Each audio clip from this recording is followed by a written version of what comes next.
Hello signing stars, कैसे हैं आप लोग। तो आपकी पढ़ाई बहुत मस्त चल रही होगी। तो स्वागत है एक बार फिर से आपका सफलता बैच में। और आज जो चैप्टर हम डिस्कस करने वाले हैं वो भी एक बहुत इंपॉर्टेंट टॉपिक्स में से एक है। चैप्टर का नाम है रासायनिक समन्वय तथा एकीकरण। याद होगा आपको, जस्ट इसके पहले अध्याय में हमने किसके बारे में पढ़ा था? तंत्रिकीय समन्वय एवं एकीकरण के बारे में। तो तंत्रिकीय समन्वय और रासायनिक समन्वय में डिफरेंस क्या है, अंतर क्या है? तो हमने उसी समय आपको बताया था, बहुत इजीली बताया था कि हमारे शरीर में जब भी हम समन्वय का नाम लेते हैं, इसका मतलब कोऑर्डिनेशन करना। कोऑर्डिनेशन करने का मतलब क्या है कि एक अंग दूसरे अंग के काम वर्क को कंप्लीमेंट करे। ठीक है, जैसे हमारा एक पैर भाग रहा है, दूसरा पैर भी भागे, जरूरी है, तभी हम कहेंगे इनके बीच में क्या है, कोऑर्डिनेशन है। ठीक है, तो सिंपल सी बात है कि अगर हम कोई भी अगर हम तंत्रिका तंत्र पढ़ रहे थे तो हम देख रहे थे कि कोई भी उद्दीपक या स्टिमुलस आता था, उसके इंफॉर्मेशन को हम पहुंचाते थे जहां से लाते थे और जहां तक जो रिस्पांस ले जाना होता था। वैसे ही जब हम इस रासायनिक की बात करते हैं तो कहीं ना कहीं कोई रासायनिक पदार्थ होगा या कोई रासायनिक कंपोनेंट होगा जिसकी वजह से हम किसी इंफॉर्मेशन को एक जगह से दूसरे जगह साझा करते होंगे, ट्रांसफर करते होंगे, यही पर्पज होगा। तो हमारे शरीर में जो तंत्रिकीय सिस्टम है या तंत्रिका तंत्र है हमारा, वो लगभग हर जगह नहीं फैला हुआ है। तो अगर ऐसी जगहों पे हमें इंफॉर्मेशंस को भेजना हो तो हमारे अंदर कुछ ऐसा मैकेनिज्म बनाया गया है कि कुछ सर्टेन रसायन जो होते हैं वो क्या करते हैं, उस मैसेज को कन्वे करते हैं। तो इसीलिए हम इसे बोलते हैं रासायनिक समन्वय एवं एकीकरण। तो पहले इन दोनों का डिफरेंस जान लेते हैं कि दोनों में डिफरेंस क्या है। तो जब भी हम बात बोलेंगे रासायनिक समन्वय एकीकरण की, तो अगर हम बात करें तो तंत्रिका तंतुओं द्वारा शरीर कि सभी कोशिकाओं का तंत्रिकायन नहीं होने के कारण कोशिकीय क्रियाओं के लिए तथा निरंतर उनके बीच में क्या बना रहे, नियमन बना रहे, विशेष प्रकार का समन्वय की आवश्यकता होती है। यह कार्य हार्मोन द्वारा संपादित होती है। सिंपल सी बात है कि जहां पे तंत्रिका तंत्र नहीं है, वहां पे समन्वय अगर बनाना हो, वहां पे कोऑर्डिनेशन अगर बनाना हो, तो ये रासायनिक पदार्थ, इसी रासायनिक पदार्थ को हम क्या बोलते हैं, हार्मोन कहते हैं। यानी हमारे शरीर में कुछ केमिकल्स या कुछ रसायन होते हैं जो हार्मोन की तरह काम करते हैं। तो बात आएगी भैया हार्मोन होता क्या है। हार्मोन बोल रहे हैं जो सर जी, हार्मोन क्या होता है और कहाँ बनता है हार्मोन, या कैसे निकलता है हार्मोन। तो पहले हम थोड़ा सा जान लेते हैं अपने ग्रंथियों के बारे में। जैसे मान लीजिए पहले हम हार्मोन को अगर बताएं, चर्चे में लाएं कि हार्मोन क्या होता है। मान लीजिए हमने बोला हार्मोन, हार्मोन जब बोला हमने तो हार्मोन की अपनी एक खासियत होती है। हार्मोन का जो डिफाइन किया गया है वो कुछ ऐसे डिफाइन किया गया है कि ये रसायन होते हैं, पहली बात, एक केमिकल होते हैं। हार्मोन के बारे में बहुत छोटी सी बात जान लीजिए कि ये रसायन होते हैं। चलिए, ये तो सर पहले से ही पता था। दूसरा क्या हुआ कि बहुत कम मात्रा में स्रावित होते हैं। क्या होते हैं भैया? बहुत कम मात्रा में स्रावित होते हैं, बहुत कम मात्रा में स्रावित होते हैं। चलिए, ये भी अच्छी बात।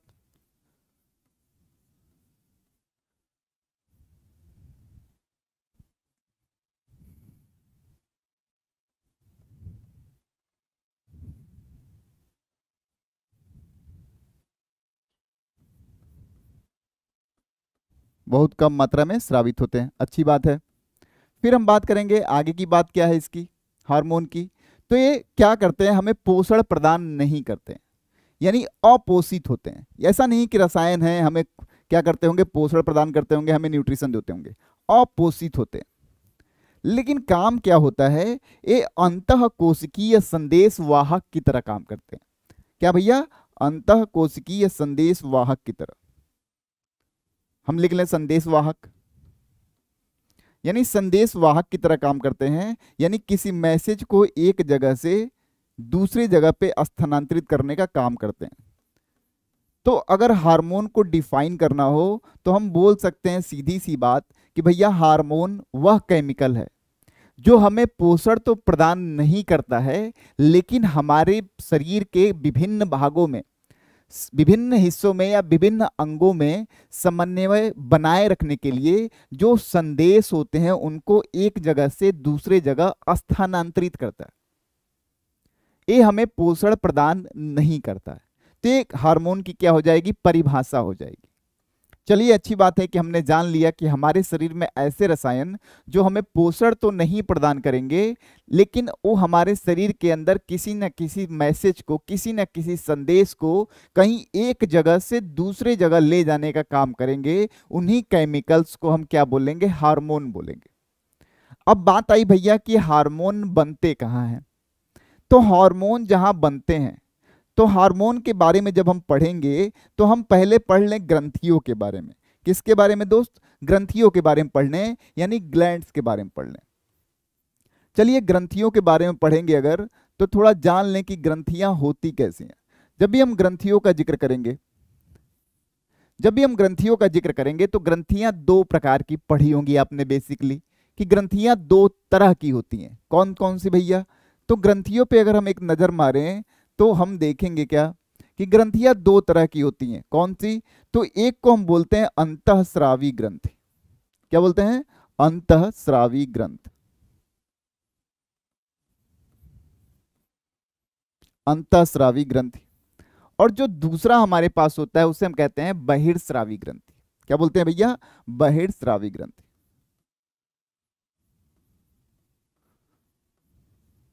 चलिए, अच्छी बात है, अंतःस्रावी हो गया और बहिर्स्रावी हो गया। यानी अंतःस्रावी को हम बोलते हैं क्या, एंडोक्राइन ग्लैंड। क्या बोलते हैं, एंडोक्राइन। दोनों में अंतर समझ लीजिएगा।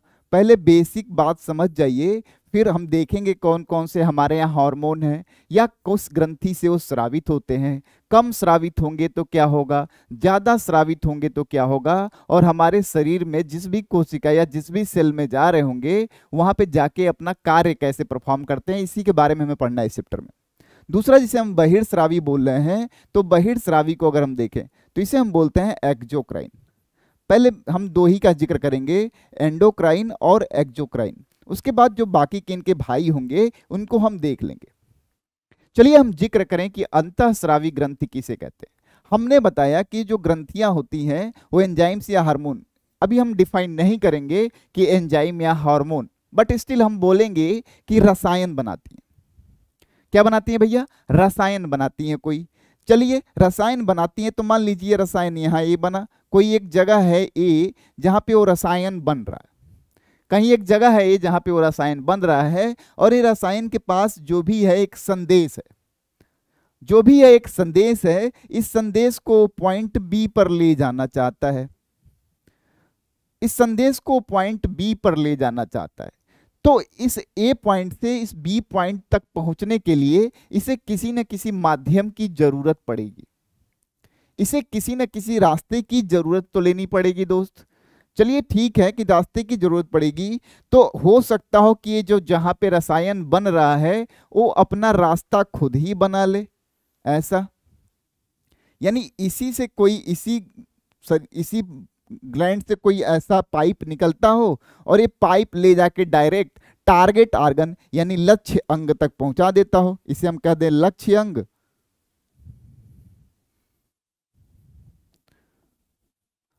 और इसे हम कह दें क्या, ग्रंथि बोल दें। यानी ग्रंथि से निकलने वाला जो हमारा क्या है,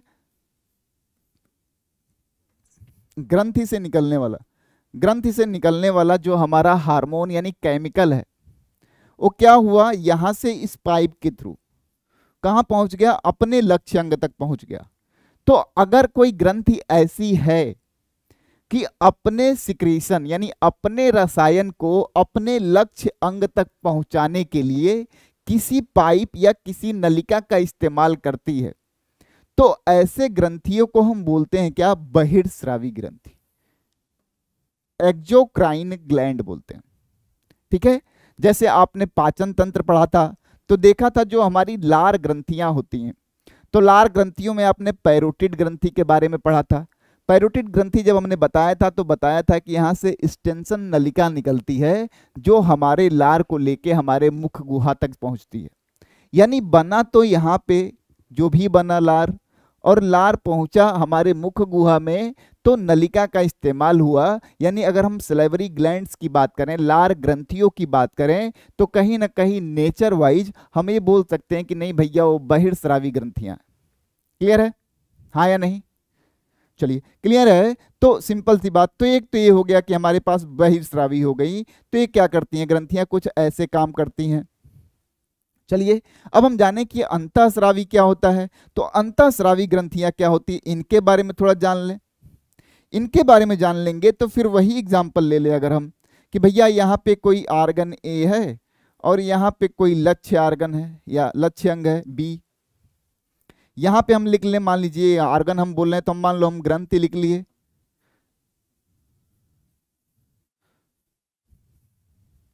ठीक है। और यहाँ पे हम लिखते लक्ष्य अंग लिख लें, लक्ष्य अंग लिख लें। तो यहाँ पे डेफिनेट सी बात है, जो ग्रंथि होगी वो रसायन बनाती होगी, और रसायन जब बना लेती होगी तो इसे तो पहुंचाना बी तक है, लक्ष्य अंग तक पहुंचाना है। तो भैया लक्ष्य अंग तक अब पहुंचाए कैसे, तो अगर ये ग्रंथि क्या करे, जो भी रसायन बनाया है उस रसायन को जो भी ब्लड है, रक्त में ऐसे अपने सिक्रीशन को मिक्स कर दे, और रक्त के तहत होते हुए अगर ए जो भी रसायन इसने बनाया था वो पहुंच जाए कहां पे, लक्ष्य अंग तक। यानी किसी नलिका का फॉर्मेशन नहीं किया इसने, यहां पे किसी नलिका का फॉर्मेशन नहीं हुआ, नलिका नहीं बनी। जो रासायनिक पदार्थ इस ग्रंथि ने बनाया उसे क्या किया, रक्त में ड्रॉप कर दिया, और रक्त के थ्रू होते हुए वो लक्ष्य अंग तक पहुंच गया। यानी यहां नलिका विहीन ग्रंथि कह सकते हैं इसे। तो ऐसे ग्रंथियों को हम बोलते हैं क्या, एंडोक्राइन ग्लैंड, एंडोक्राइन ग्लैंड या अंतःस्रावी ग्रंथियां। तो बेसिक सी बात करेंगे तो ग्रंथियां हमारी दो तरीके की ही होती हैं। अब इसको हम फर्दर कैटेगराइज करें तो हम बोलते हैं, और जाने थोड़ा इसके बारे में, तो कुछ ग्रंथियां हमारे शरीर की ऐसी हैं, कुछ ग्रंथियां, कुछ आर्गन हमारे शरीर में, कुछ अंग शरीर में ऐसे हैं जो दोनों की तरह काम करते हैं। उनका कुछ हिस्सा तो अंतःस्रावी होता है लेकिन कुछ हिस्सा बहिर्स्रावी होता है। जैसे अगर हम जिक्र करें अग्नाशय की, जैसे किसकी जिक्र करें, अग्नाशय का जिक्र कर लें कि भैया अग्नाशय के बारे में जान लें। तो अग्नाशय जब भी आपने पढ़ा होगा, अग्नाशय देखा होगा, जिसे कि हम क्या कहते हैं, पैंक्रियाज कहते हैं। अग्नाशय की बात करेंगे, पैंक्रियाज की बात करेंगे,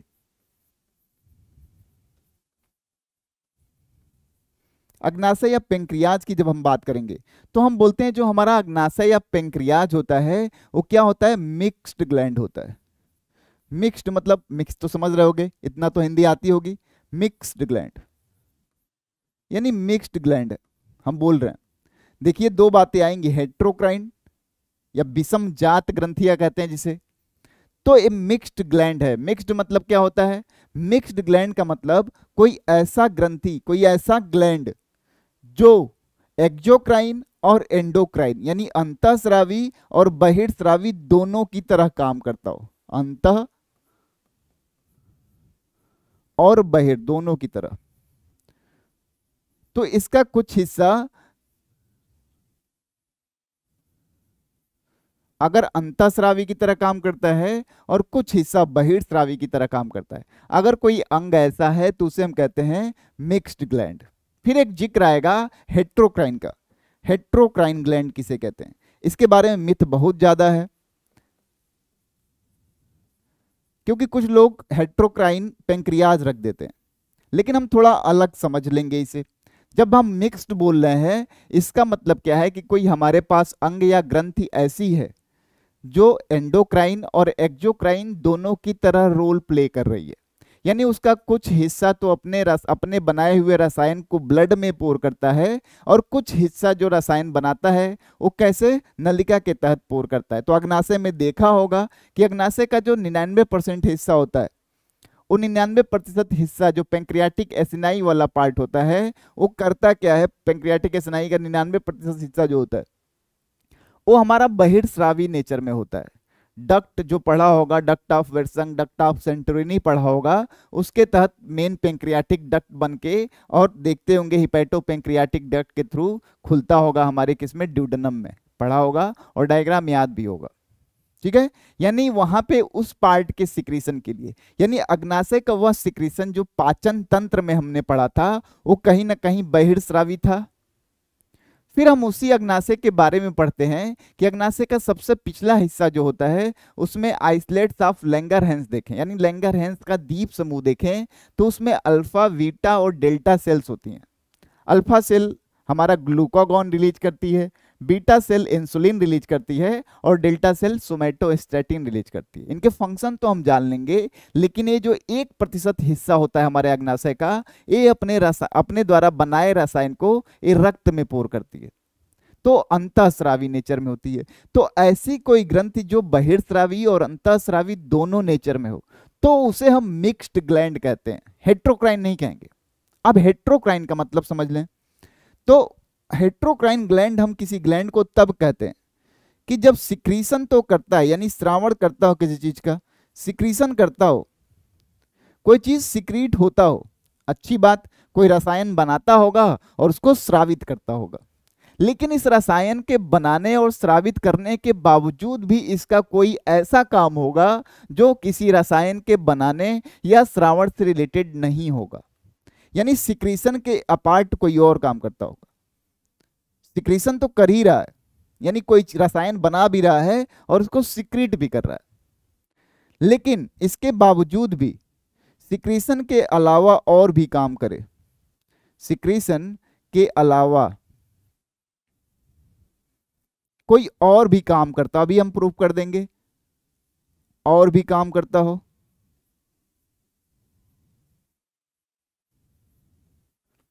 कैसे भैया?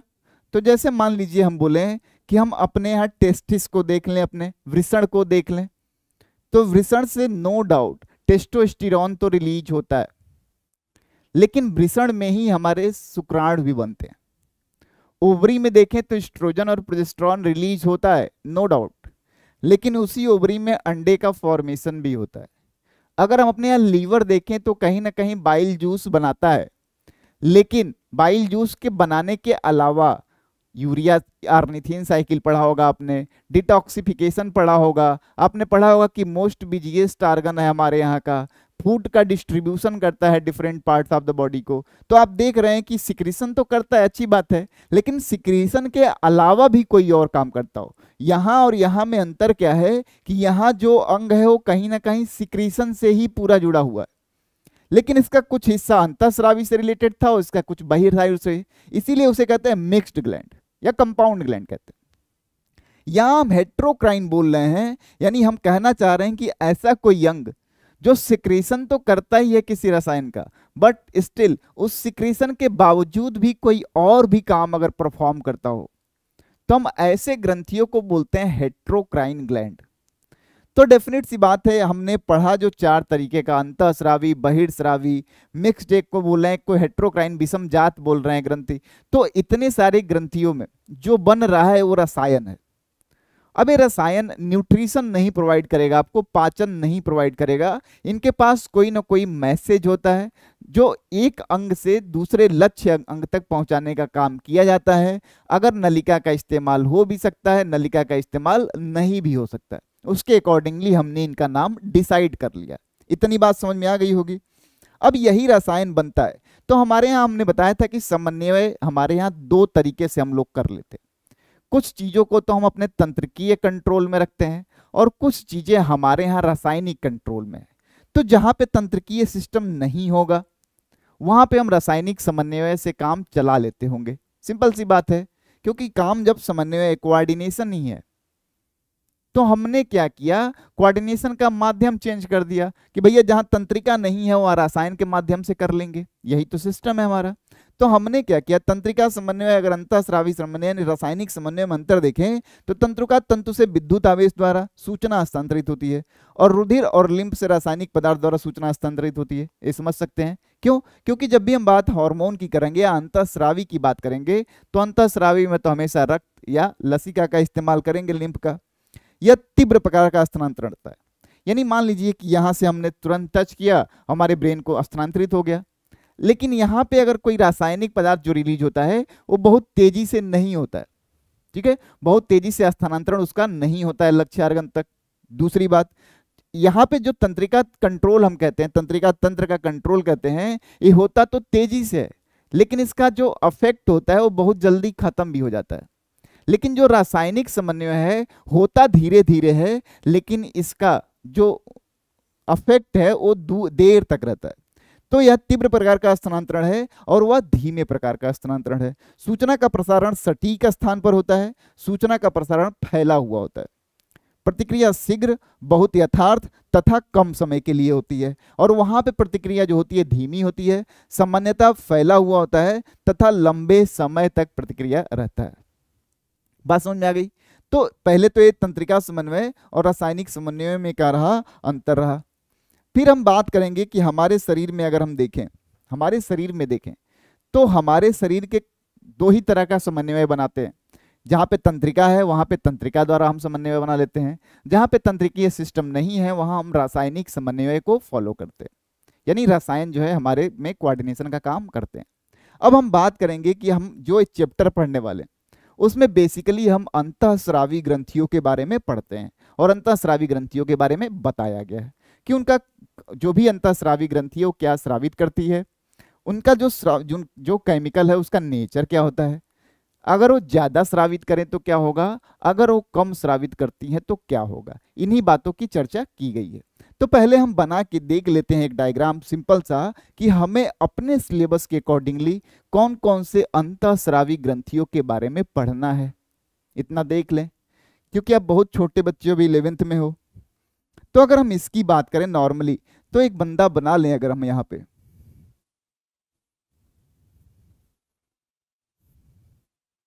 नॉर्मल सा डायग्राम समझ के बना दें, तो मान लीजिए बच्चे का खोपड़ी हो गया, खोपड़ी हो गया तो हमने बना लिया, ऐसे करके खोपड़ी जताने के प्रयास भी कर दिया।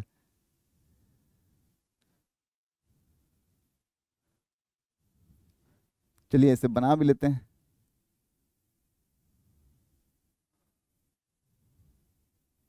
ठीक है, ऐसे खोपड़ी वाला इलाका हम दिखा रहे हैं। तो हम एक एक करके अगर काउंटिंग करना स्टार्ट करें, एक एक करके काउंटिंग करना स्टार्ट करें कि हमारे यहाँ भैया कौन कौन से हैं, तो हम देखेंगे कि हमारे यहाँ जो बात करेंगे हम लोग, तो हमारे यहाँ हाइपोथैलेमस का जिक्र होगा, जिसको हमने यहाँ बना दिया है हरे रंग से। हाइपोथैलेमस क्या बना दिया भैया, हाइपोथैलेमस बना दिया। हाइपोथैलेमस से ही लगा हुआ हमारे यहाँ ऐसे पिट्यूटरी ग्रंथि होती है। अभी हम इसको बड़ा करके देख लेंगे, लेकिन हमने जब तंत्रिकीय कंट्रोल पढ़ा था तो हमने इसके बारे में बताया भी था। और यहीं पे ऊपर की तरफ हम थोड़ा कर लें क्या, पीनियल ग्लैंड भी दिखा दें। हम 3 ग्रंथियां अपने दिमाग में पढ़ेंगे। कौन कौन सी भैया, तो एक पढ़ेंगे हाइपोथैलेमस। अभी हम अलग करके समझा देते हैं इसको, यहाँ पे कंफ्यूजन हो रही होगी। तो हाइपोथैलेमस, हाइपोथैलेमस। दूसरा किसके बारे में पढ़ेंगे भैया, तो जो हाइपोथैलेमस के नीचे है उसे कहते हैं पीयूष ग्रंथि। उसे क्या बोलते हैं, पीयूष ग्रंथि। और जो हाइपोथैलेमस के ऊपर है उसे कहते हैं पीनियल ग्रंथि, पीनियल ग्रंथि। इन तीनों की लोकेशन थोड़ा समझ लीजिए अलग से। जैसे मान लीजिए हमने जब तंत्रिकीय सिस्टम पढ़ाया था, तंत्रिकीय यानी नर्वस सिस्टम पढ़ाया था, तो हमने किसी बंदे के ब्रेन को ऐसे काट के फैला दिया था, और हमने बताया था कि जो हमारा फ्लोर ब्रेन यानी अग्र मस्तिष्क का जो इलाका होता है उसको 2 हिस्सों में हम बांटते हैं। तो ये तो हमारा क्या था, कौन सा हिस्सा था, सेरिब्रम था। और उसके बाद हम इसे थैलमस कहा करते थे, अगर थोड़ा भी लेक्चर पे ध्यान दिया होगा तो थैलमस कहा करते थे। तो हमने बताया था कि थैलमस अगर है तो साइंस जब भी हम इस्तेमाल करते हैं तो साइंस की एक बात है कि जो नीचे है उसे हम हाइपो बोलते हैं, और जो ऊपर है उसे हम ईपी बोलते हैं। तो थैलमस का नीचे का इलाका जो है उसे हम कहते हैं हाइपोथैलेमस, यानी थैलमस के नीचे जो होता है वो हाइपोथैलेमस होता है, और थैलमस के जो ऊपर होता है वो क्या होता है, ईपीथैलेमस। हाइपोथैलेमस और ईपीथैलेमस। तो इसी हाइपोथैलेमस, ये हाइपोथैलेमस हमारा है जिसे हम दोनों जगह पढ़ते हैं, अपने ब्रेन में भी पढ़ेंगे। हम बोलते हैं कि जो हमारा केंद्रीय तंत्रिका तंत्र होता है उसके हायर सेंटर की तरह काम करता है, और हमारे शरीर में जो तंत्रिकीय समन्वय और जो रासायनिक समन्वय हो रहा है उसके इंटीग्रेटिव सेंटर की तरह काम करता है, इंटीग्रेट करके रखता है। इनके एकीकरण में मदद करता है। तो ये हमारा हाइपोथैलेमस हो गया। हाइपोथैलेमस से ही लगा हुआ जस्ट ऐसे हमारे पास क्या होती है, पिट्यूटरी ग्रंथि होती है। थोड़ा सा इनके बारे में जान लेंगे, कुछ सवाल पूछ लिए जाते हैं कभी कभी। पिट्यूटरी ग्रंथि होती है। तो 3 ग्रंथियों का जिक्र बताया था। तो जो हमारा यहाँ इपीथैलेमस वाला इलाका है, इपीथैलेमस वाला इलाका है, इधर पाया जाता है हमारा पीनियल ग्रंथि। ये क्या हो गया, पीनियल हो गया। ये हमारा हो गया हाइपोथैलेमस, लिख दें ताकि लोकेशन क्लियर हो जाए। हाइपोथैलेमस हो गया। ये हो गया हमारा पिट्यूटरी, पीयूष ग्रंथि हो गई। ये हो गया हमारा क्या, पीनियल। और ये वाला कौन सा इलाका था दोस्त, थैलेमस लिखा था हमने, समझिएगा। तो जो हमारी पिट्यूटरी ग्रंथि होती है, तो आपने पढ़ा होगा कि हमारा जो क्रेनियम होता है, ब्रेन बॉक्स जो होता है, तो उसका जो नीचे का हिस्सा होता है वो बनाती है स्फिनोइड बोन। क्या बनाती है, स्फिनोइड बोन बनाती है। तो स्फिनोइड बोन बनाती है, तो हमारी पीनियल ग्लैंड यानी पिट्यूटरी ग्लैंड जो रखी हुई है वो ऐसे एक लोटानुमा संरचना में रखी हुई है, ऐसे ऐसे। ऐसा तो है नहीं कि आप कोई चीज बहुत बक्से में रखे हुए हैं और बक्से में वो खूंटी लग गई, तो इसको समस्या ना हो, क्योंकि हम ब्रेन को टाइटली पैक्ड रखना चाहते हैं, इसलिए ब्रेन ने ही मॉडिफाई होकर ऐसी संरचना बना ली है। बहुत बार इसका नाम पूछा गया है कि जो हमारी पीयूष ग्रंथि है वो कहाँ रखी हुई है, तो रखी हुई है सेला टर्सिका नामक जगह पर, सेला टर्सिका। ये जो स्फिनॉइड बोन से बना हुआ गड्ढा होता है उसे बोलते हैं सेला टर्सिका, और इसी सेला टर्सिका में हमारी पीयूष ग्रंथि जो है लॉज्ड है। इतनी बात समझ में आ रही है। हम केवल अभी लोकेशन बता रहे हैं ताकि आप जगह तो जाने कम से कम, फिर ये क्या बनाती हैं, कैसे काम करती हैं, तो हम धीरे धीरे जता ही देंगे आपको, लेकिन अभी जगह तो जान जाओ। पता चले हम बात कर ले जाएं पूरे लीवर की, पूरा लीवर का फंक्शन भी पता है, फिर बाद में पूछो कि भैया लीवर पाया कहाँ जाता है, कौन सी दुकान पे। तो इससे बेहतर है कि पहले जगह जान लीजिए कि पाया कहाँ जाता है, उसके बाद एक एक करके सबके बारे में लाइन से पढ़ लेंगे कि काम क्या है इनका।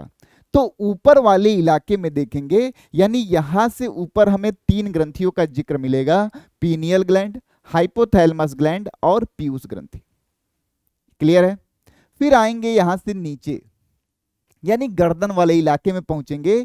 तो जब गर्दन वाले इलाके में यहां पहुंचेंगे तो हमारे पास पाया जाएगा ऐसे तितली के आकार का, ऐसे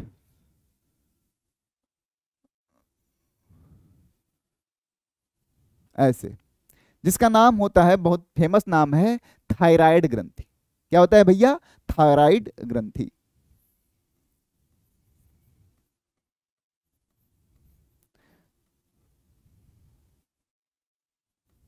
थायराइड ग्रंथि।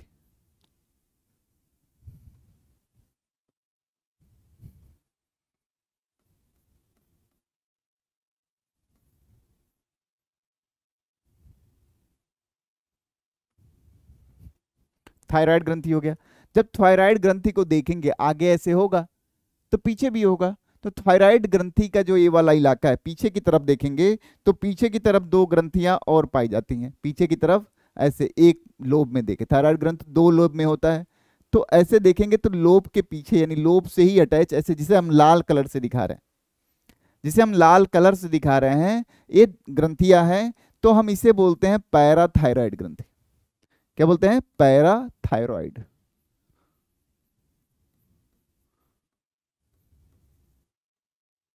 क्योंकि पहले हम जान लें कि हमें कौन कौन से ग्रंथियों के बारे में पढ़ना है। तो ये पैराथायरॉइड हो गया। फिर हम इससे भी नीचे उतरे थोड़ा सा, तो जब इससे नीचे यानी गर्दन से नीचे उतरेंगे तो फिर हमारा ये वाला हिस्सा पड़ेगा, वक्ष वाला। वक्ष वाले हिस्से में देखेंगे तो जो हमारा स्टर्नम है, यहाँ पे हमारे यहाँ कहीं इस इलाके में पाया जाएगा थाइमस ग्रंथि। क्या पाया जाएगा, थाइमस ग्रंथि। क्या भैया, थाइमस ग्रंथि।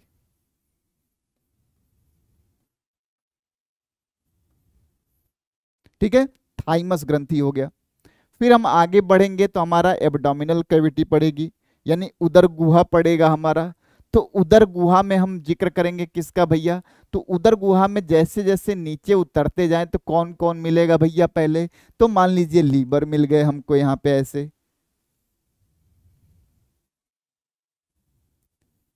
यानी यकृत मिल गए। फिर कौन मिलेगा भैया? यकृत के पास ही हमें अग्नाशय भी मिल जाएंगे महाराज, क्योंकि हम जानना चाहते हैं कि आखिर में किन किन का जिक्र है हमारे यहाँ।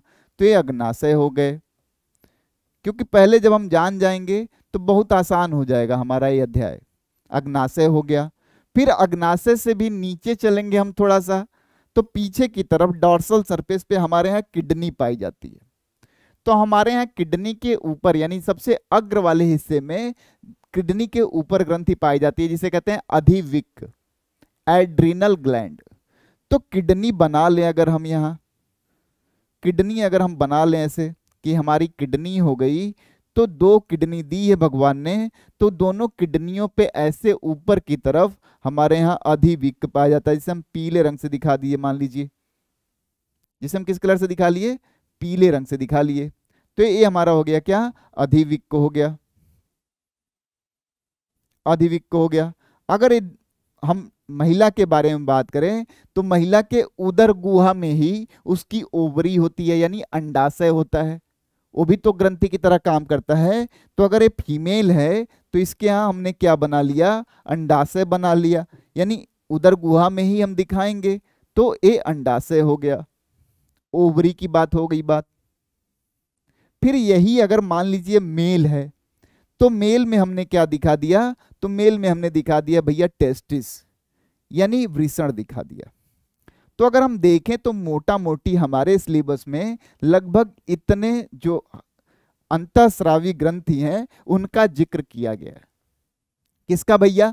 पीनियल का, हाइपोथैलेमस का, पीयूष ग्रंथि का, थायराइड ग्रंथि का, पैराथायराइड ग्रंथि का, थाइमस ग्रंथि का, अग्नाशय का, यकृत का, अधिविक का, अंडाशय का और वृषण का। अब हमें धीरे धीरे इनके बारे में ये जानना है कि आखिर में स्रावित कौन सा रसायन करती हैं। जो भी रसायन स्रावित करती हैं उनका काम क्या होता है, कैसे वो काम करते हैं, कैसे अपने फंक्शन को अंजाम देते हैं। तो देखिए आसान हो जाएगा आपके लिए, क्योंकि पहले तो जानना जरूरी है ना कि हमें पढ़ना कितना है या पढ़ना किसके बारे में है। जब थोड़ा थोड़ा धीरे धीरे अवेयर होने लगेंगे तो कौन सा ये रसायन बनाते हैं भी जान जाएंगे। तो देखते हैं एक एक के बारे में हम लोग। जब एक एक के बारे में देखेंगे तो सबसे पहले देखेंगे हाइपोथैलेमस के बारे में। तो हाइपोथैलेमस हम पहले से ही पढ़ चुके हैं कि जो हमारा हाइपोथैलेमस है वो कहाँ पाया जाता है? बेस ऑफ थैलेमस पे, याद होगा। हाइपोथैलेमस हमारा अग्र मस्तिष्क का इलाका होता है। हाइपोथैलेमस में हार्मोन का उत्पादन करने वाली कई अंतःस्रावी कोशिकाएं होती हैं। हमने जब पढ़ा था तंत्रिका, जब टिश्यू पढ़ा था, तंत्रिका उतक का जिक्र किया था, तो हमने बताया था 4 तरह की उतक होती हैं। तो एक हमने बताया था न्यूरो सिक्रेटरी सेल्स, हमने बताया था कुछ कोशिकाएं हमारे तंत्रिका सिस्टम में ऐसी हैं जो करती क्या है? सिक्रीशन बनाती हैं, यानी रसायन बनाती हैं कोई ना कोई, और वो रसायन स्रावित करती हैं। तो वही कोशिकाएं जो हमारे हाइपोथैलेमस में पाई जाती हैं। क्यों? क्योंकि हमने इसको इंटीग्रेशन सेंटर बोला है दोस्त, ठीक है। तो यही रसायन, अब जो हाइपोथैलेमस से हमारे यहाँ जो निकलता है, हाइपोथैलेमस से जो रसायन निकलता है उसका 2 तरीका होता है, 2 तरह के होते हैं। कौन कौन सा भैया? तो एक रिलीजिंग हार्मोन होता है, मोचक हार्मोन जिसे कहते हैं, अभी हम समझाएंगे इसका मतलब क्या होता है। और दूसरा होता है इनहिबिटरी हार्मोन, यानी निरोधी हार्मोन।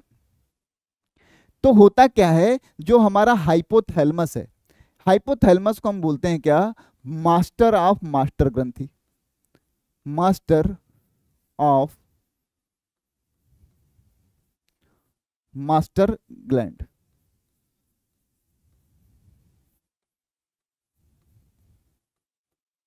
इसका कहने का मतलब क्या हुआ? जैसे कि अभी हम जानते हैं और शुरू से ही पढ़ते आ रहे हैं, जो पीयूष ग्रंथि होती है उसे हम मास्टर ग्लैंड कहते हैं। मास्टर ग्लैंड इसलिए कहते हैं कि पीयूष ग्रंथि लगभग बाकी के जितने हमारे यहाँ अंतःस्रावी ग्रंथियां हैं उसको अपने कंट्रोल में रखती है, लेकिन जो हमारा हाइपोथैलेमस है वो पीयूष ग्रंथि को कंट्रोल में रखता है अपने।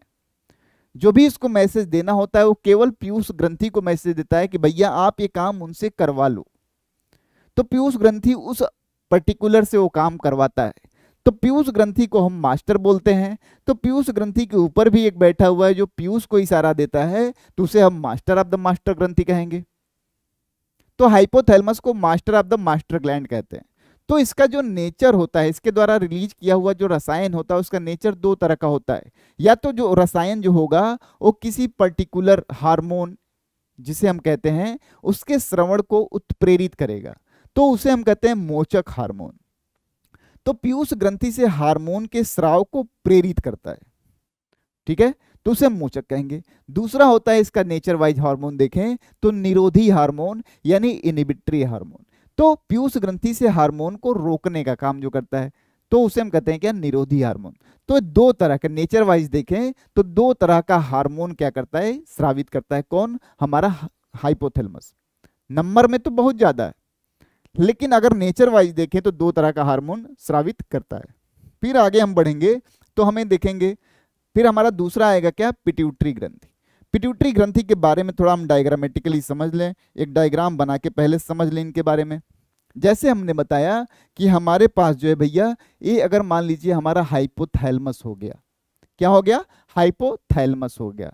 तो इसी हाइपोथैलेमस के पास हम बनाते हैं अपने पीयूष ग्रंथि को।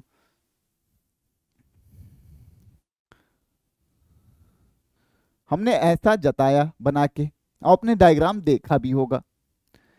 तो इसे, इस वाले हिस्से को हम बोलते हैं क्या, ये वाला जो इलाका है इसे हम बोलते हैं पार्स डिस्टेलिस। क्या बोलते हैं, पार्स डिस्टेलिस।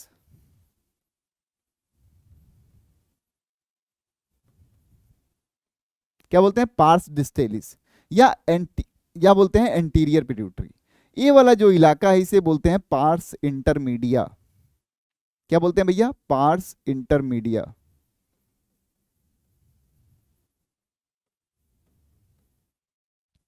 और जो पीछे वाला इलाका हमारे पीयूष ग्रंथि का है उसे बोलते हैं पार्स नर्वोसा। क्या बोलते हैं, पार्स नर्वोसा। बात पहले समझिएगा ध्यान से, पहले ध्यान से समझ लेते हैं।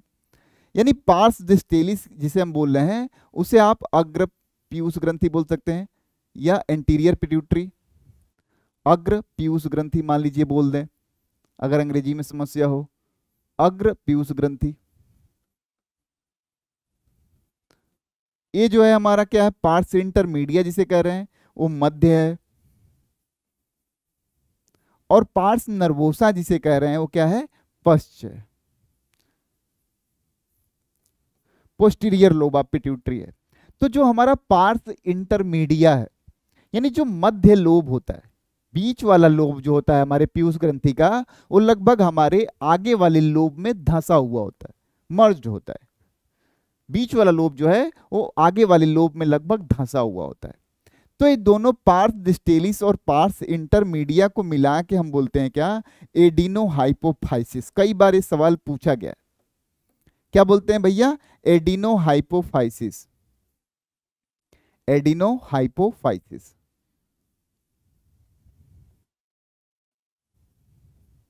अभी हम इसका मतलब भी समझा देंगे दोस्त, एकदम परेशान होने की जरूरत नहीं है। और ये जो पिछला हिस्सा है पार्स नर्वोसा का है, इसे हम बोलते हैं neuro hypophysis, neuro hypophysis. Adeno hypophysis और न्यूरो हाइपोफाइसिस रिस्पेक्टिवली हम बोल रहे हैं। याद रहे, एडिनो हाइपोफाइसिस जब बोला जाएगा तो उसमें हमारा अग्र पीयूष ग्रंथि भी होगी और मध्य पीयूष ग्रंथि भी होगी, क्योंकि हम बता रहे हैं क्या कि जो मध्य इलाका होता है हमारे पीयूष ग्रंथि का, वो अग्र जो पीयूष ग्रंथि है उसमें एम्बेडेड होता है, धंसा हुआ होता है। क्लियर है? तो इसे हम कह रहे हैं एडिनो हाइपोफाइसिस और उसे हम कह रहे हैं क्या, न्यूरो हाइपोफाइसिस। और ये वाला इलाका जो हमने बनाया है ये क्या है भैया, ये हमारे हाइपोथैलेमस का है, हाइपोथैलेमस का।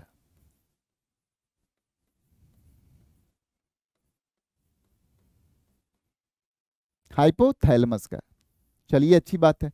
अब इसी हाइपोथैलेमस में देखें तो हमने पढ़ा था क्या कि हमारे हाइपोथैलेमस वाले इलाके में कुछ न्यूरोसिक्रेटरी कोशिकाएं पाई जाती जिनका काम सिक्रीशन भी होता है। तो यहाँ पे मान लीजिए कुछ न्यूरॉन्स होंगे, होंगे तो न्यूरॉन्स ही दोस्त, होंगे न्यूरॉन्स ही जो कोई केमिकल बनाते होंगे और स्रावित करते होंगे। लेकिन यहीं पे स्रावित कर देते होंगे हाइपोथैलेमस में। जब स्रावित कर देते होंगे तो जो भी ब्लड सप्लाई होगी, मान लीजिए हमने यहाँ केमिकल भी दिखा लिया, थोड़ा सा जता लिया भैया कि इन्होंने केमिकल बनाया है, चलिए हम इस केमिकल को थोड़ा कलरफुल दिखा लें कि भाई ने ए केमिकल बनाया, ए केमिकल बनाया। अब ये जो केमिकल है वो रक्त संचार के थ्रू, बेसिकली जब आप पढ़ेंगे तो हाइपोफाइसियल सिस्टम जब पढ़ेंगे तो ये हाइपोफाइसियल सिस्टम के तहत होते हुए ये रसायन जो है पहुंचता कहाँ है, अग्रलोब में, यानी एंटीरियर पार्ट ऑफ पिट्यूटरी में पहुंचेगा, और यहाँ पे जो भी इसको अपना चेंज या फंक्शन कराना होगा वो फंक्शन कराएगा, जो भी मैसेज लेके आएगा उस हिसाब से हमारी पीयूष ग्रंथि काम करेगी। एक तो ये हो गया। दूसरी बात करें तो यही हाइपोथैलेमस में ही पाए जाने वाले कुछ न्यूरॉन बहुत एक्सटेंडेड होते हैं, जो उसका जो हमारा ये साइटॉन वाला इलाका जो है वो तो होता है कहाँ पे, वो होता है उनके हाइपोथैलेमस में ही, लेकिन जो एक्सॉन टर्मिनल्स होते हैं वो कहाँ आके खुलते हैं, वो खुलते हैं हमारे पिट्यूटरी ग्रंथि में। कहाँ आके खुलते हैं दोस्त, पिट्यूटरी ग्रंथि में आके खुलते हैं। तो यहाँ इस ए वाले न्यूरॉन जो भी हार्मोन बनाते हैं, यानी कहने का मतलब यह है कि जो पोस्टीरियर लोब ऑफ पिट्यूटरी होता है वो इटसेल्फ कोई हार्मोन बनाता नहीं है, बल्कि हाइपोथैलेमस में ही पाए जाने वाले जो न्यूरोसिक्रेटरी कोशिका थी वही डायरेक्ट अपना secretion posterior lobe of pituitary में ही ड्रॉप करती है। समझ में आई अपनी बात? इसीलिए उसे हम कहते हैं न्यूरो हाइपोफाइसिस, यानी न्यूरॉन के डायरेक्ट कंट्रोल में। तो आप वहां पे हार्मोन देख लेते हैं कौन कौन सा होगा स्रावित, और इन हिस्सों से कौन कौन सा हार्मोन स्रावित होगा, लेकिन पहले इनके बारे में जानना जरूरी था। तो इनके बारे में हम जान लिए। हम बोल रहे हैं पिट्यूटरी ग्रंथि को एडिनो हाइपोफाइसिस और न्यूरो हाइपोफाइसिस में हमने डिवाइड कर लिया। एडिनो हाइपोफाइसिस में पार्स डिस्टेलिस आपको बताया मैंने, और उधर पार्स इंटरमीडिया और पार्स नर्वोसा का जिक्र किया। तो पार्स डिस्टेलिस और पार्स इंटरमीडिया यानी मिडिल पिट्यूटरी और एंटीरियर पिट्यूटरी। मनुष्य में पार्स इंटरमीडिया पार्स डिस्टेलिस में ही धंसा रहता है, अच्छी बात है। न्यूरो हाइपोफाइसिस को देखेंगे तो इन्फेंडिबुलम और पार्स नर्वोसा पोस्टीरियर पिट्यूटरी की बात हो रही है। तो अगर हम आगे बढ़े तो पीयूष ग्रंथि, अगर हम आगे वाले पीयूष ग्रंथि का जिक्र करें कि जो हमारा अग्र पिट्यूटरी ग्रंथि है, यानी पीयूष ग्रंथि का जो अगला हिस्सा है वो कौन कौन से हार्मोन स्रावित करता है उसकी बात कर लें। तो भैया बहुत बार इनके हार्मोन पूछे गए, बीमारी तो दूर की बात, इनके हार्मोन यानी आपको 4 ऑप्शन दिए जाते हैं नीट के एग्जाम में, और कभी कभी पूछ लिया जाता है कि इनमें से कौन सा पोस्टीरियर पिट्यूटरी का हार्मोन है, कौन सा मिडिल पिट्यूटरी का हार्मोन है, और कौन सा इंटीरियर पिट्यूटरी का हार्मोन है। तो गिन लेते हैं भैया कौन कौन सा हार्मोन स्रावित करता है। तो हम हार्मोन स्रावित की बात करें तो नॉर्मली देखेंगे तो ग्रोथ हार्मोन, जिसे हम सोमैटोस्टेटिन भी बोलते हैं। क्या भैया? Growth hormone. सिंपल सी बात है, नाम से ही पता चल रहा है कि कहीं ना कहीं ग्रोथ के लिए रिस्पॉन्सिबल होगा। अब ध्यान दीजिएगा, हम बोल रहे हैं कि पिट्यूटरी ग्रंथि ग्रोथ हार्मोन रिलीज कर रही है, लेकिन पिट्यूटरी ग्रंथि पे कंट्रोल किसका है भैया? तो कंट्रोल है हमारे हाइपोथैलेमस का, यानी हाइपोथैलेमस पिट्यूटरी ग्लैंड से कहता होगा कि भैया तुम ग्रोथ हार्मोन रिलीज करो और ग्रोथ कराओ। तो उसके लिए हाइपोथैलेमस क्या रिलीज करता होगा? ग्रोथ हार्मोन रिलीजिंग फैक्टर, कि भैया तुम कराओ, मैसेज ही तो भेजता होगा हाइपोथैलेमस। फिर जब ग्रोथ नहीं कराना होगा तो कहता होगा कि ऐसा है पीयूष भाई, अब क्या करो, ग्रोथ हार्मोन मत सिक्रेट करो, तो growth hormone inhibitory factor release करता होगा। ऐसा होता होगा, सही बात है, और ऐसा ही होता है। तो पहला हार्मोन ग्रोथ हार्मोन हो गया, ठीक है। दूसरा हमारे पास होता है जो हार्मोन, उसे कहते हैं क्या? TSH, थायरॉक्सिन स्टिमुलेटिंग हार्मोन या थायराइड स्टिमुलेटिंग हार्मोन बोल सकते हैं। फिर क्या होता है?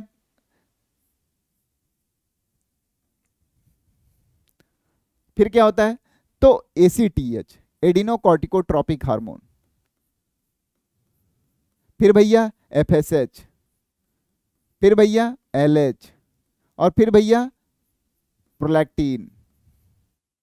तो ये 6 हार्मोन लगभग हमारा इंटीरियर लोब ऑफ पिट्यूटरी से स्रावित होता है। कौन कौन सा? ग्रोथ हार्मोन, दूसरा भैया प्रोलैक्टिन, तीसरा भैया एडिनोकार्टिकोट्रोपिक हार्मोन, चौथा भैया थायरोट्रोपिक हार्मोन, पांचवा फॉलिकुलर स्टिमुलेटिंग हार्मोन, और छठवां ल्यूटिनाइजिंग हार्मोन। ये 6 हार्मोन जरूर याद रखिएगा कि ये पूछे जाते हैं आपसे। अभी हम इन हार्मोन एक कहाँ से स्रावित होते हैं और ये क्या करते हैं जाके। पिट्यूटरी ग्लैंड से जितने हार्मोन रिलीज होते हैं, खास करके एंटीरियर लौबा पिट्यूटरी से, उनके आगे हम ट्रॉफिक टर्म का इस्तेमाल करते हैं। ट्रॉफिक टर्म का इस्तेमाल करते हैं। ट्रॉफिक बोले तो ऐसे हार्मोन्स जो किसी दूसरे अंतःस्रावी हार्मोन को उद्दीपित करते हो, उन्हें हम ट्रॉपिक बोलते हैं उनके आगे। जैसे हम बोल रहे हैं क्या, लैक्टोट्रॉपिक हार्मोन, तो यानी प्रोलैक्टिन को लैक्टोट्रॉपिक हार्मोन बोल रहे हैं। तो आप देखिएगा प्रोलैक्टिन करता क्या है, जो हमारा मेमरी ग्लैंड है उसको उत्प्रेरित करता है जाके कि भाई तू अब दुग्ध बना। जो एडिनोकार्टिकोट्रॉपिक हार्मोन है वो हमारे एड्रिनल ग्लैंड के पास जाके उसको उद्दीपित करता है कि भाई तू हार्मोन। यानी कहीं ना कहीं ट्रॉपिक हार्मोन जहां टर्म हम इस्तेमाल करते हैं उसका सीधा सा मतलब है दोस्त कि वो जाएगा और किसी ग्लैंड पे काम करेगा, उसका लक्ष्य आर्गन क्या होगा, लक्ष्य अंग क्या होगा, ग्लैंड होगा। ऐसा तो हम नाम उसके आगे ट्रॉपिक लगाते हैं, सफिक्स। ठीक है, ये ध्यान रखिएगा। क्लियर है। फिर हम बात करें कि पार्स इंटरमीडिया, तो हम हार्मोन्स देख रहे हैं। तो वृद्धि हार्मोन, जैसे कि नाम से ही पता है भाई, वृद्धि हार्मोन है तो अस्थि उपास्थियों कोमल उत्तकों पेशी यकृत की वृद्धि प्रेरित करना, प्रोटीन वसा और कार्बोहाइड्रेट का उपापचय प्रेरित करना, यही तो काम होगा इसका। नाम ही वृद्धि हार्मोन है। अब क्या है, वृद्धि हार्मोन की बात करें तो अगर ज्यादा हो जाए भैया, तो वृद्धि हार्मोन ज्यादा हो जाए तो मान लीजिए किसी, अब ज्यादा तो कभी भी हो सकता है। जैसे मान लीजिए जब हम बालक जो ग्रोइंग फेज में है यानी बच्चा है तभी उसमें ज्यादा हो सकता है, या ऐसा भी हो सकता है कि जब हम बड़े हो गए अब वृद्धि हार्मोन किसी वजह से ज्यादा, ऐसा भी तो हो सकता है दोस्त। तो क्या है, अस्थियों की लंबाई को बढ़ाता है, जीएच समसूत्री विभाजन को प्रेरित करता है और कई आंतरिक अंगों में कोशिका संख्या को बढ़ाना, जैसे यकृत में। जो ग्रोथ हार्मोन है वो पेशियों व उपास्थियों की वृद्धि को प्रेरित करता है। इसका प्रभाव है, हमारे वृद्धि हार्मोन का एक प्रभाव है। देखिए एक बार ध्यान से समझ लीजिए, क्या भैया, तो अस्थियों की लंबाई को बढ़ाएगा। सिंपल सी बात है, अगर यही ज्यादा सिक्रीट होगा तो अस्थियों की लंबाई ज्यादा बढ़ जाएगी, कम सिक्रीट होगा तो कम बढ़ेगी। तो जो इसका प्रभाव है, इसके कम या ज्यादा होने पे उसी प्रभाव पे अंतर पड़ेगा। इसलिए रटने की जरूरत नहीं है, जो भी हार्मोन्स आप पढ़ रहे हैं इसलिए मैंने लिख दिया उनके प्रभाव, ताकि आप खुद को रिलेट कर पाए कि भैया ग्रोथ हार्मोन ज्यादा रिलीज होने लगा, तो आपको पता तो है कि ग्रोथ हार्मोन क्या करता है हमारे शरीर में, तभी तो आप बता पाएंगे कि नहीं भैया सिम्टम तो ऐसे ऐसे दिखाई देंगे, ज्यादा है तो, कम है तो ऐसे लक्षण दिखाई देंगे। तो आप रटिए मत, प्रभाव पढ़िए कि भैया ग्रोथ हार्मोन है तो ये काम करता होगा। वृद्धि हार्मोन, सोमेटोट्रॉपिक हार्मोन, उपापचय पे प्रभाव देखें तो वसा, वृद्धि हार्मोन वसा ऊतक में लिपिड का ऑक्सीकरण करता है, लाइपोलिसिस करता है, तो लाइपोलिसिस करके ऊर्जा प्रदान करता है। कार्बोहाइड्रेट, वृद्धि हार्मोन के कारण कोशिका में ग्लूकोज का ऑक्सीकरण कम होता है। ठीक है, कोशिका में ग्लूकोज का ऑक्सीकरण क्या होता है, कम होता है। ठीक, फिर हम बात करेंगे प्रोटीन की, तो वृद्धि हार्मोन कोशिका में लगभग सभी अमीनो अम्लों के लिए पारगम्यता को बढ़ाता है। ये तो इनके बारे में बात हो गई। अगर हम देखें कि कम स्रावित होने लगे तो भैया ग्रोथ ही, वृद्धि हार्मोन अगर कम स्रावित होगा तो भैया ग्रोथ भी तो कम होगी, और ग्रोथ कम होगी तो क्या हो जाएगा, बौनापन होगा कि नहीं। अल्प विकास व शरीर की वृद्धि रुक जाने से शरीर का छोटा रह जाना, बुद्धिमत्ता व जागरूकता सामान्य रहेगी मगर सेक्सुअल मैच्योरिटी काफी देरी से होगी। पीयूष ग्रंथि के कारण बौनेपन को एटिलोसिस कहते हैं, एटिलियोसिस कहते हैं, क्या बोलते हैं, एटिलियोसिस कहा जाता है, याद रखिएगा। अब अल्प स्राव से होने वाले और बाल्यावस्था में अगर हो जाए, अल्प नहीं ज्यादा स्राव अगर हो, बाल्यावस्था में हो जाए महाकायकता, तो लिंब असामान्य रूप से बड़े हो जाएंगे, लंबाई अत्यधिक वृद्धि होगी, ज्यादा। ठीक है, सिंपल सी बात है, जो हमारा लक्षण था, जो हमारा वृद्धि हार्मोन का काम था वही हाइपर होने लगेगा, तो नाम ही ग्रोथ था तो ग्रोथ ज्यादा होगा। वयस्कों में एक्रोमेगैली, अगर एडल्ट में ग्रोथ हार्मोन ज्यादा रिलीज होने लगे उस समय उसको हम क्या बोलते हैं, क्या, एक्रोमेगैली बोलते हैं।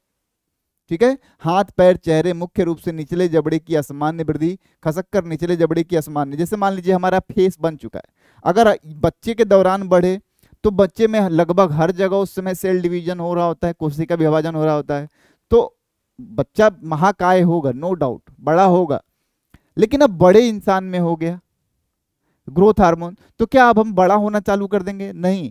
तो जहां पे ज्यादा होगा यानी असामान्य तरीके से ग्रोथ होगा। जैसे नीचे एग्जाम्पल एकदम बना हुआ है दोनों, जैसे नॉर्मली देखते जाइए नॉर्मल ग्रोथ हो तो बंदा ऐसे दिखेगा, लेकिन अगर चाइल्डहुड में ही उसके अंदर ग्रोथ हार्मोन ज्यादा हो गई तो थोड़ा बड़ा हो जाएगा नॉर्मल से। लेकिन अगर एडल्ट होने के बाद यानी बड़ा होने के बाद जो है ग्रोथ हार्मोन ज्यादा स्रावित होने लगे तो उसका रिजल्ट देख रहे हैं, एक्रोमेगैली कहते हैं उसे। फिर हमारे पास क्या है? प्रोलैक्टिन, लैक्टोट्रॉपिक हार्मोन कहते हैं, स्तन ग्रंथियों की वृद्धि और उसमें दुग्ध निर्माण का नियमन करता है, प्रसव के पश्चात दुग्ध स्राव के लिए उत्तरदायी होता है, मातृत्व हार्मोन कहते हैं इसे। फिर एडिनोकार्टिकोट्रॉपिक हार्मोन यानी एड्रिनल कॉर्टेक्स से स्टेरॉइड हार्मोन के संश्लेषण एवं श्रवण को प्रेरित करना। और स्टेरॉइड हार्मोन कौन कौन सा है? ग्लूकोकॉर्टिकॉइड और स्टेरॉइड। फिर थायरोट्रॉपिक हार्मोन, इसका काम क्या होता है? थायराइड ग्रंथि से थायरॉक्सिन हार्मोन संश्लेषण और श्रवण को प्रेरित करना। फिर भैया क्या है? Follicular stimulating hormone. तो जो भी हमारे यहाँ गोनाइड्स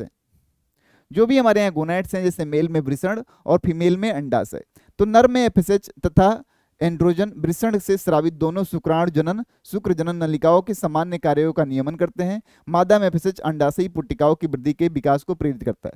और ल्यूटिनाइजिंग हार्मोन नर में एलएच वृषण के एंड्रोजन संश्लेषण तथा श्रवण को प्रेरित करता है। और मादा में एलएच पूर्ण परिपक्व पुट्टिका यानी ग्राफियन फॉलिकल से अंडोत्सर्ग के लिए रिस्पॉन्सिबल होता है। फिर हम बात करेंगे मिडिल लोब ऑफ पिट्यूटरी की बात करेंगे, कौन कौन सा हार्मोन स्रावित होता है और कहाँ पे काम करता है। तो मिडिल लोब ऑफ पिट्यूटरी जो होता है वो स्रावित करता है MSH, melanocyte stimulating hormone. Melanocyte stimulating hormone का जो टारगेट यानी लक्ष्य अंग होता है वो क्या होती है? त्वचा होती है।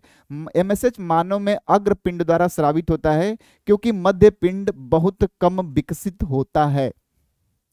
अगर हम बात करें फंक्शन की तो त्वचा में जो पिगमेंटेशन को नियंत्रित करते हैं यानी हमारे शरीर में जो कलर है, पिगमेंट्स की वजह से जो कलर होता है उसको नियंत्रण करना। उभयचरों एवं सरीसृपों में रंग बदलने मेटाक्रोसिस जो होता है उसमें हेल्प करता है। एमएसएच पोइकिलोथर्म्स यानी ठंडे रुधिर प्राणी में क्रियाशील, मनुष्य में इसका कार्य अज्ञात है। इसका हम लोग के अंदर देखें तो एमएसएच का कार्य जो है पता नहीं है। ठीक है। फिर हम बात करें तो पीयूष ग्रंथि, मिडिल ग्रंथि की बात कर रहे हैं तो यहाँ देख रहे हैं एमएसएच पिट्यूटरी ग्लैंड से तो बहुत सारे कलर में जो ऐसा काम करता है, फेयर कॉम्प्लेक्शन के लिए रिस्पॉन्सिबल होता है। अब न्यूरोहाइपोफाइसिस की बात करें तो दो हार्मोन, कौन कौन सा भैया? ऑक्सीटोसिन और दूसरा एडीएच या वेसोप्रेसिन। ऑक्सीटोसिन शिशु जन्म के दौरान क्या करेगा? गर्भाशय में संकुचन को प्रेरित करता है, स्तन ग्रंथियों से दुग्ध निष्कासन। प्रोलैक्टिन याद करिएगा, प्रोलैक्टिन दुग्ध के फॉर्मेशन को प्रमोट करता है और ऑक्सीटोसिन जो होता है दुग्ध के निष्कासन को प्रमोट करता है। कई बार तो सवाल इसी से गलत करा लिया गया आपका। नर में जनन मार्ग के अरेखित पेशियों के में संकुचन कराना। दूसरा वेसोप्रेसिन मुख्यतः विक्क के दूरस्थ कुंडलित नलिका से जल के पुनरावशोषण को प्रेरित करता है। हमने पढ़ा था जब हम उत्सर्जी अंग पढ़ रहे थे। पश्च पिट्यूटरी ग्लैंड न्यूरोहाइपोफाइसिस के हार्मोन को देखें तो वेसोप्रेसिन के अल्प स्रावण से क्या होगा? तो एडीएच के अल्प स्रावण से हमने देखा था कि एडीएच करता क्या है भैया? एडीएच करता क्या है कि हमारे यहाँ जो दूरस्थ कुंडलित नलिका थी उसमें जल को पुनः अवशोषित करता था, याद होगा। दूरस्थ कुंडलित नलिका से जल को पुनः अवशोषित करता था तो डेफिनेट सी बात है कम स्रावित होगा तो जल का पुनरावशोषण कम होगा।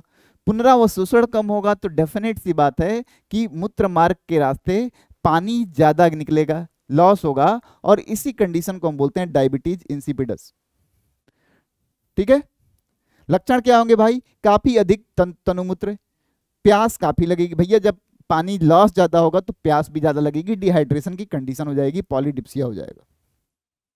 फिर भैया थायराइड ग्रंथि, थायराइड ग्रंथि को देखें तो यहां देख रहा होगा हम बोलते हैं कि बटरफ्लाई शेप होता है। देखिए वहां पे इमेजिन करने का प्रयास करिएगा, हम बोलते हैं कि ऐसा होता है, दो लोब दिखाई देते हैं ऐसे, दोनों लोब एक दूसरे से हम बोलते हैं इस्थमस यानी नेक के थ्रू जुड़े होते हैं ऐसे। यह ग्रंथि ग्रीवा में यानी ट्रेकिया और लैरिंग्स के बीच में उपस्थित होती है। ट्रेकिया और लैरिंग्स के बीच में क्या होती है? उपस्थित होती है।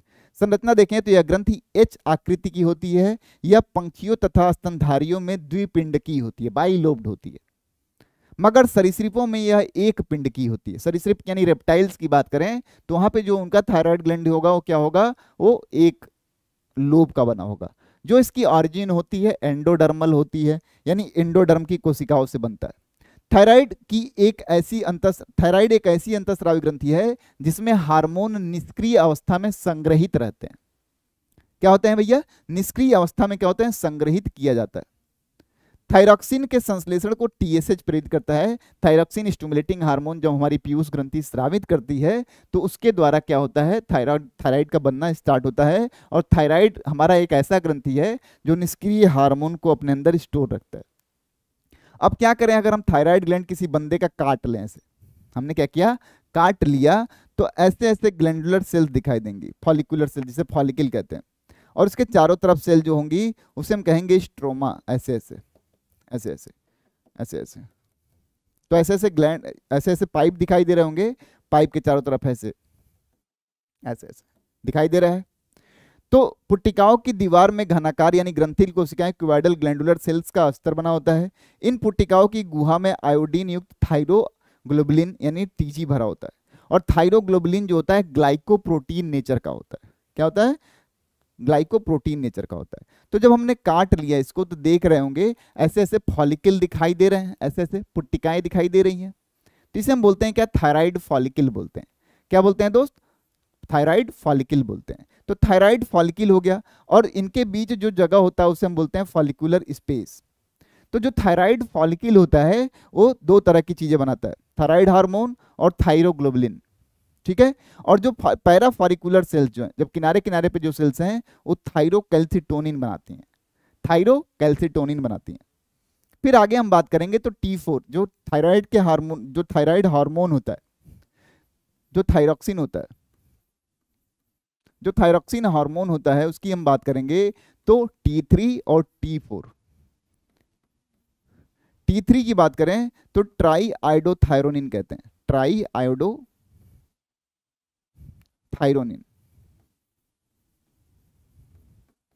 और T4 को बोलते हैं टेट्रा आयोडोथायरोनिन।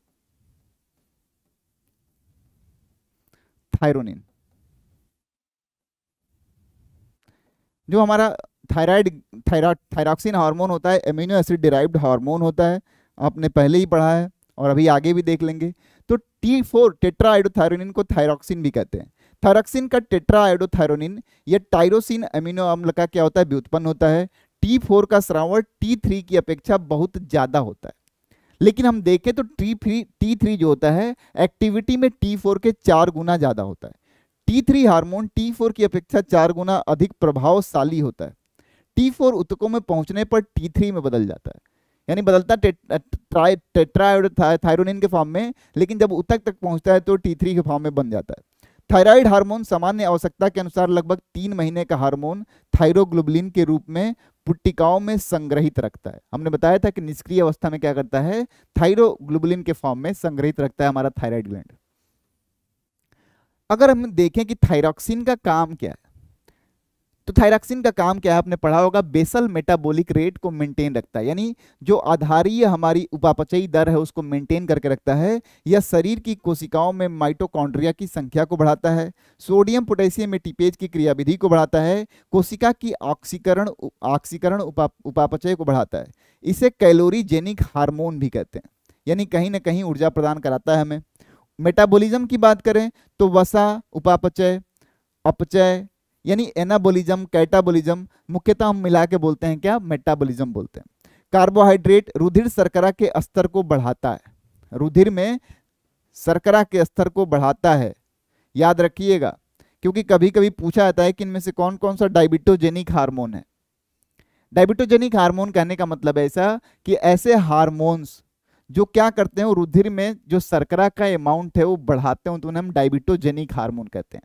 तो एक बात याद रखिएगा, जो आपका थायरॉक्सिन हार्मोन होता है वो आपके शरीर में क्या करता है? रक्त जो होता है उसमें शर्करा के अमाउंट को बढ़ाता है, इसलिए इसे हम डायबिटोजेनिक हार्मोन भी बोलते हैं। अब ऐसा नहीं कहेंगे कि इसकी वजह से डायबिटीज हो जाता है हमें, ठीक है। प्रोटीन एनाबोलिज्म और कैटाबोलिज्म मुख्यतः उपचय का काम।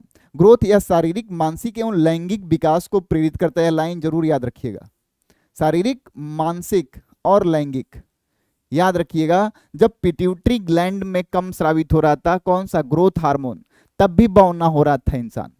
किसी बंदे में अगर छोटे यानी जब बहुत छोटे यानी बाल्यावस्था में तभी क्या हो, थायराइड ग्रंथि की क्या हो, कम स्रावण होने लगे, थायरॉक्सिन कम हो जाए तो वहां पे भी तो शारीरिक विकास नहीं होगा, मानसिक विकास नहीं होगा और लैंगिक विकास नहीं होगा। तो बौने दो तरह के आपको मिलेंगे, एक तो जो एक खाली ग्रोथ हार्मोन कम रिलीज होने की वजह से छोटे रह गए लेकिन उनका दिमागी विकास हुआ था, तो होशियार भी होंगे। और जो अगर हमारे थायरॉक्सिन की कमी की वजह से जो बौने होंगे वो छोटे भी होंगे और दिमाग से भी पैदल होंगे। तो क्रिटिनिज्म बोलते हैं ऐसे कंडीशन को, क्या बोलते हैं, वहां पे एटिलियोसिस बोलते थे, यहाँ क्रिटिनिज्म बोलते हैं। तो दो बौने होंगे, ठीक है। अन्य कार्य देखें तो तंत्रिका रेशे तथा उनके माइलिनेशन के विकास के लिए यह स्टूओ तथा वैद्युत अपघट्ट संतुलन इलेक्ट्रोलाइट बैलेंस को भी प्रभाव डालता है, आरबीसी के परिपक्वन में सहायता करता है। ए उभयचरों टैडपोल लार्वा में कायांतरण यानी मेटामार्फोसिस में भी मदद करता है, ठीक है। थायराइड ग्रंथि अगर असमानताएं की बात करें तो अगर मान लीजिए थायरॉक्सिन है, बेसल मेटाबॉलिक रेट को बढ़ा रहा है, और थायराइड जो थायरॉक्सिन होता है आयोडीन डिराइव्ड हार्मोन होता है और बना होता है किससे, एमिनो एसिड से। तो अगर थायराइड ग्रंथि का अल्प स्रावण होने लगे, कम स्रावित होने लगे, तो क्रिटिनिज्म हो जाएगा। बच्चों में थायराइड ग्रंथि के अल्प स्राव से जड़ मानवता या क्रिटिनिज्म हो जाता है, ऐसे बच्चों को क्रिटिन कहा जाता है। गर्भावस्था के समय थायराइड के गर्भ में विकसित हो रहे बालक की वृद्धि विकृत हो जाती है, इसमें बच्चे की अवरोधित वृद्धि क्रिटिनिज्म, वामनता तथा मंद बुद्धि, त्वचा असामान्य होगी, मुख विधरता आदि हो सकती है। सिंपल सी बात है, जो इसका काम था वो प्रॉपर नहीं होगा। अल्प श्रावण अगर हो नॉर्मल कंडीशन में तो उसे हम गोएतर, घेघा सुना होगा आपने, आयोडीन की कमी से होता है। आयोडीन अगर मान लीजिए आप खाने में कम कंज्यूम कर रहे हैं तो हमें तो आयोडीन ज़्यादा से ज़्यादा चाहिए क्योंकि ज़्यादा से ज़्यादा थायरॉक्सिन बनाना चाहेंगे, तो हमारा जो थायराइड ग्रंथि है अपना सरफेस एरिया बढ़ा लेता है, साइज बढ़ा लेता है ताकि ज़्यादा से ज़्यादा आयोडीन वो एब्जॉर्ब कर सके, और उसी कंडीशन को हम बोलते हैं क्या, गोएतर, घेघा बोलते हैं। मिक्जोडीमा एडल्ट में होता है। शरीर में इस रोग में बाल झड़ने लगते हैं, त्वचा ढीली तथा फूल जाती है तथा त्वचा के नीचे स्लेश यानी म्यूकस और फैट जमा हो जाने से शरीर मोटा हो जाता है। ऐसी कंडीशन दिखाई देने लगेगी, लगेगा आंख आलू की तरफ बाहर आ रहा है। अगली बात करेंगे पैराथायराइड ग्लैंड। तो उत्पत्ति जो उसकी होती है क्या होती है, एंडोडर्मल होती है। स्थिति देखें तो 4 पैराथायराइड ग्रंथियां थायराइड ग्रंथि के पीछे की ओर स्थित होती हैं। थायराइड ग्रंथि के प्रत्येक पिंड में एक जोड़ी होती है। यहां देखने का प्रयास करिएगा कि अगर एच शेप का हमने बनाया है कि जताने की कोशिश की है कि भैया इस एच शेप के थायराइड ग्रंथि के आसपास में एक भाई साहब हैं जो लगे हुए हैं, लगभग धसे हुए नी में ऐसे दिख रहे होंगे, तो इंडोडर्मल इन ऑरिजिन होते हैं और थायराइड ग्रंथि के जस्ट पीछे होते हैं, थायराइड ग्रंथि के जस्ट पीछे पाए जाते हैं। बात कर लें इनकी तो पैराथायराइड ग्रंथि द्वारा पैराथ हार्मोन या कोलिप हार्मोन का स्रावण होता है, ठीक है। कोलिप हार्मोन भी बोलते हैं, याद रहे, क्या बोलते हैं, कोलिप हार्मोन भी बोलते हैं इसके सिक्रीशन को। पैराथ हार्मोन रक्त में कैल्शियम और फॉस्फेट आयनों को नियंत्रित करके अंतः वातावरण की समयावस्थापना बनाए रखता है। याद रखिएगा, ये लाइन बहुत ही इंपॉर्टेंट है, रक्त में कैल्शियम तथा फॉस्फेट के अमाउंट को बढ़ाने का काम एक क्या करता है, नियंत्रण करता है इनका, ठीक है। पैराथ हार्मोन के कार्य देखें तो रुधिर में कैल्शियम आयन के स्तर को बढ़ाना, रुधिर में याद रहे, ये लाइन बहुत इंपॉर्टेंट है, रुधिर में।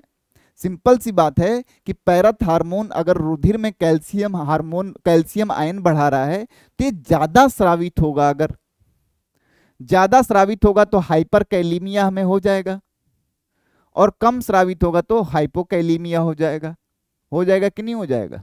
हाँ, विक नलिकाओं यानी रीनल ट्यूब्यूल्स के द्वारा कैल्शियम आयन के अवशोषण को बढ़ाता है, पचाए हुए भोजन में कैल्शियम आयन के अवशोषण को बढ़ाता है। यानी कहीं ना कहीं जो पैराथ हार्मोन है वो हमारे यहाँ रक्त में कैल्शियम आयन की संख्या बढ़ाना चाहता है, बस याद रखिएगा।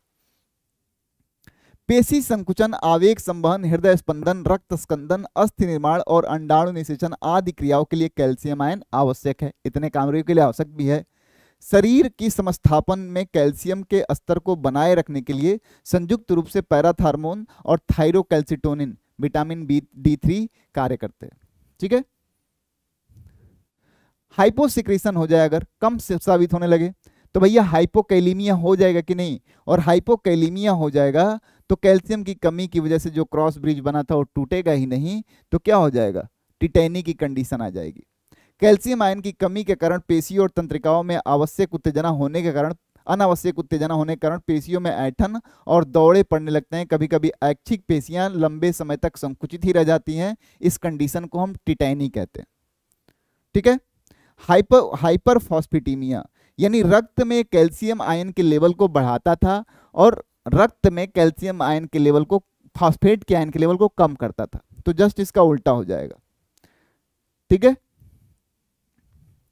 फिर बात करेंगे हाइपर सिक्रीशन हो जाए, तो हाइपर सिक्रीशन, हाइपर रहेगा, अल्प नहीं, ज्यादा स्राव हो तो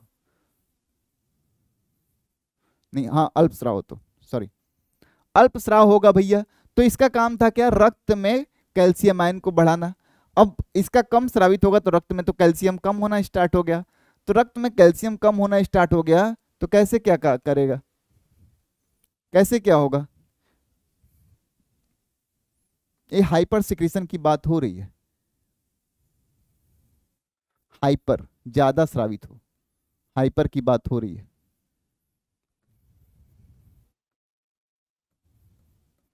इसका काम है ब्लड में कैल्शियम को बढ़ाना, तो अगर ये ज्यादा स्रावित होगा तो रक्त में ज्यादा कैल्शियम बढ़ाएगा, तो कैल्शियम कहाँ से जाएगा, आसमान से उड़ा के तो लाएगा नहीं, तो कैल्शियम का हमारे यहाँ स्टोरेज कहाँ होता है, बोन ही तो साधन है, तो बोन से कैल्शियम खींच लाएगा ब्लड में, तो क्या हो जाएगा भैया, इनऑर्गेनिक कंपोनेंट बोन में कम हो जाएगा, तो बोन को एक थप्पड़ मारोगे बोन टूट जाएगी, ऑस्टियोपोरोसिस कहते हैं इसे। पीटीएच पैराथार्मोन के अतिस्रावण से अस्थियों का अनावश्यक रूप से भक्षण बढ़ जाता है, जिसके फलस्वरूप हड्डियां गलकर कमजोर और भंगुर हो जाती हैं, इस रोग को ऑस्टियोपोरोसिस कहते हैं। ठीक है। आगे की बात करें तो थाइमस ग्रंथि की बात कर लें। थाइमस ग्रंथि हमने बताया था कि हमारे वक्ष यानी यहां पे देखेंगे तो थाइमस ग्रंथि पाई जाती है। थाइमस ग्रंथि का काम समझ लें, थाइमस ग्रंथि हमारे यहाँ थाइमोसिन स्रावित करती है, क्या स्रावित करती है, थाइमोसिन। हमारे यहाँ देखें तो प्राथमिक लसिकाभ आर्गन देखेंगे, अंग देखेंगे तो दो होते हैं, एक तो अस्थि मज्जा यानी बोन मैरो और दूसरा हमारा थाइमस। तो होता क्या है भैया, तो जो हमारे लिम्फोसाइट होते हैं वो हमारे प्राथमिक लसिकाभ अंग में पहुंचते हैं तो मेच्योर होते हैं, और जब जो जहां पे मेच्योर होता है, जैसे बोन मैरो मेच्योर हुआ था तो बी लिम्फोसाइट बोला जाता है उसे, और जो थाइमस में होता है उसे टी लिम्फोसाइट। डेफिनेट सी बात है बोन मैरो का बी जो है बी लिम्फोसाइट से रिलेट नहीं करता, वो बर्सा से लिया गया है, लेकिन थाइमस से टी लिम्फोसाइट लिया गया। ठीक है। यानी जो हमारे लिम्फोसाइट होते हैं, जो हमारे किसमें, जो हमारी प्रतिरक्षा प्रणाली बनाते हैं बी लिम्फोसाइट टी लिम्फोसाइट, उनके मेच्योरेशन में इनका रोल होता है, यही मेच्योर होते हैं वो। तो हृदय के एओर्टा के अधर भाग पर उपस्थित होता है। द्विपिंडकीय ग्रंथि जो मीडियास्टिनम स्पेस में पाया जाता है। स्रावित हार्मोन थाइमोसिन, थाइमोसिन की प्रकृति देखेंगे तो प्रोटीनिशियस हार्मोन होता है, प्रोटीन का बना हुआ हार्मोन होता है। इसका काम देखेंगे तो जो टी लिम्फोसाइट है उनके डिफ्रेंसिएशन, यानी लिम्फोसाइट जो पहुंचेंगे तो टी लिम्फोसाइट में डिफ्रेंसिएशन जो होता है वो थाइमस में ही होता है। ठीक है। और टी लिम्फोसाइट के बारे में पता होगा कि वो क्या करता है, सेल मेडिएटेड इम्यूनिटी प्रोवाइड करता है और एंटीबॉडी का निर्माण करता है। थाइमस ग्रंथि को प्रतिरक्षा का सिंहासन यानी थॉर्न ऑफ इम्यूनिटी या टी लिम्फोसाइट की प्रतिरक्षाशाला, training school of T lymphocyte भी कहते हैं। तो लिम्फोसाइट थाइमस में पहुंचेगा, थाइमोसिन रिलीज होगा, प्रेरित करेगा किसको, टी सेल के विकास को और इनके डिफरेंशिएशन को। सिंपल सी बात है, इसकी कमी होगी अगर किसी बंदे में, तो कमी अगर हो गई तो क्या होगा, जो हमारा प्रतिरक्षा प्रणाली हो कमजोर हो जाएगा। धीरे धीरे थाइमस ग्रंथि जैसे जैसे उम्र बढ़ती जाती है वो धीरे धीरे धीरे धीरे धीरे धीरे धीरे धीरे खत्म होना चालू हो जाता है। ये भी सवाल कई बार पूछा गया आपसे। फिर हम बात करते हैं पिनियल ग्लैंड की। एक्टोडर्मल इन ऑरिजिन होता है। स्थिति देखें तो अभी हमने स्थिति पहले ही जिक्र कर ली थी पिनियल ग्लैंड की, दिमाग में देखा था और हाइपोथैलेमस और थैलेमस के ऊपर देखा था। ये अग्र मस्तिष्क के पृष्ठभाग पर स्थित होता है, एपिफाइसिस सेरेब्राई के नाम से भी जाना जाता है। डायंसेफलान के पृष्ठभाग पर उपस्थित होगा। मिलेटोनिन स्रावित करता हार्मोन जो कि एमिनो एसिड डिराइव्ड हार्मोन है। यह देखा गया है कि मिलेटोनिन का स्तर अंधकार में बढ़ता है और प्रकाश के दौरान गिरता है। यह शरीर की सामान्य रिदम जैसे सोने जगने के चक्र, शरीर का तापमान आदि को नियंत्रित रखने में मदद करता है। तो हम बोलते हैं जो स्लीप वेक साइकिल है हमारी, सोने जगने की प्रक्रिया है वो मेलेटोनिन हार्मोन के अपने कंट्रोल में होता है। रिदमिक हार्मोन भी बोलते हैं कई लोग, सर्केडियन रिदम बोलते हैं। अब हमारे पास आया अधिविक। क्या आया भैया? अधिविक। पहले हम एंडोक्राइन ग्लैंड पढ़ लेंगे जो प्योरली एंडोक्राइन होंगे, फिर हम उसके बाद पढ़ेंगे मिक्स्ड ग्लैंड वाली जो कैटेगरी है उसको। तो अपने विक के ऊपर जब हमने देखा था ऐसे, तो हमने बताया था भगवान ने 2 किडनी दी हुई है हमको। कितनी किडनी दी हुई है भैया? 2। तो भगवान ने जब 2 किडनी दी है तो किडनी के अग्र हिस्से में हमने बताया कि हमारे पास अधिविक होता है, एड्रिनल ग्लैंड होता है। एड्रिनल, क्योंकि रिनल हम बोलते हैं किसको? किडनी को, तो एड्रिनल ग्लैंड होता है। अब किडनी को अगर हम देखें काट के ऐसे, अपने इसको काट के देखें तो इसके 2 हिस्से होते हैं ऐसे। जो बाहर वाला हिस्सा होता है उसे हम बोलते हैं क्या? बलकुट यानी कॉर्टेक्स, और अंदर वाला मध्यांश हिस्सा यानी मेडुला होता है। तो उसी तरह 2 हिस्सों में बांट रहे हैं, आउटर को हम कार्टेक्स बोल रहे हैं और अंदर वाले को मेडुला बोल रहे हैं। देखिएगा डायग्राम में क्लियर भी हो रहा होगा कि हमारा कॉर्टेक्स वाला इलाका बन रहा है और ये क्या है जो इधर अंदर है वो मेडुला वाला इलाका बन गया। समझ में आ रहा होगा आपको? तो मेडुला और कॉर्टेक्स, कॉर्टेक्स आउटर है 80 to 90% मीजोडर्मल इन ऑरिजिन, और जो मेडुला वाला इलाका होता है एक्टोडर्मल इन ऑरिजिन होता है। Adrenal gland is called triple F gland. 3 F release करता है। कौन कौन सा भैया? मेडुला की बात कर रहे हैं, फ्राइट, फ्लाइट और फ्राइट। और एड्रिनल ग्लैंड जो कॉर्टेक्स वाला इलाका है उसे हम बोलते हैं ए, और जो मेडुला वाला इलाका है उसे हम बोलते हैं ए। ठीक है, अभी हम समझ लेंगे। अगर हम काट के देखें इसे अपने अधिविक ग्रंथि को, एड्रिनल कॉर्टेक्स को देखें तो एड्रिनल कॉर्टेक्स आउटर पार्ट होता है, 80 to 90% पार्ट बनाता है। 3 जोन में डिवाइड होता है, जोना ग्लोमेरुलोसा, जोना फेसिकुलेटा और जोना रेटिकुलेरिस। जोना जो ग्लोमेरुलोसा होता है वो सिक्रीट करती है मिनरेलोकॉर्टिकॉइड, जोना फेसिकुलेटा जो होता है वो सिक्रीट करता है ग्लूकोकॉर्टिकॉइड, और जोना रेटिकुलेरिस जो होता है वो सिक्रीट करता है सेक्स स्टेरॉइड। जो हमारा एड्रिनल कॉर्टेक्स होता है इन तीनों के द्वारा स्रावित है, जो मिनरेलोकॉर्टिकॉइड, ग्लूकोकॉर्टिकॉइड और सेक्स स्टेरॉइड हो। जोना ग्लोमेरुलोसा, जोना फेसिकुलेटा और जोना रेटिकुलेरिस अंदर का पार्ट क्या होगा? मेडुला का होगा। मेडुला से 2 हार्मोन स्रावित होता है। अब हार्मोन बात कर रहे हैं, मिनरेलोकॉर्टिकॉइड हार्मोन हो गया, एल्डोस्टेरॉन सुना होगा नाम आपने, और एल्डोस्टेरॉन सुना होगा जब आपने तो रेनिन एंजियोटेंसिन एल्डोस्टेरॉन सिस्टम पढ़ा था। तो हमने पढ़ा था जो एल्डोस्टेरॉन होता है वो क्या करता है? वो क्या करता है भाई? तो कलेक्टिंग ट्यूब्यूल से सोडियम आयन के एब्जॉर्प्शन को बढ़ाता था।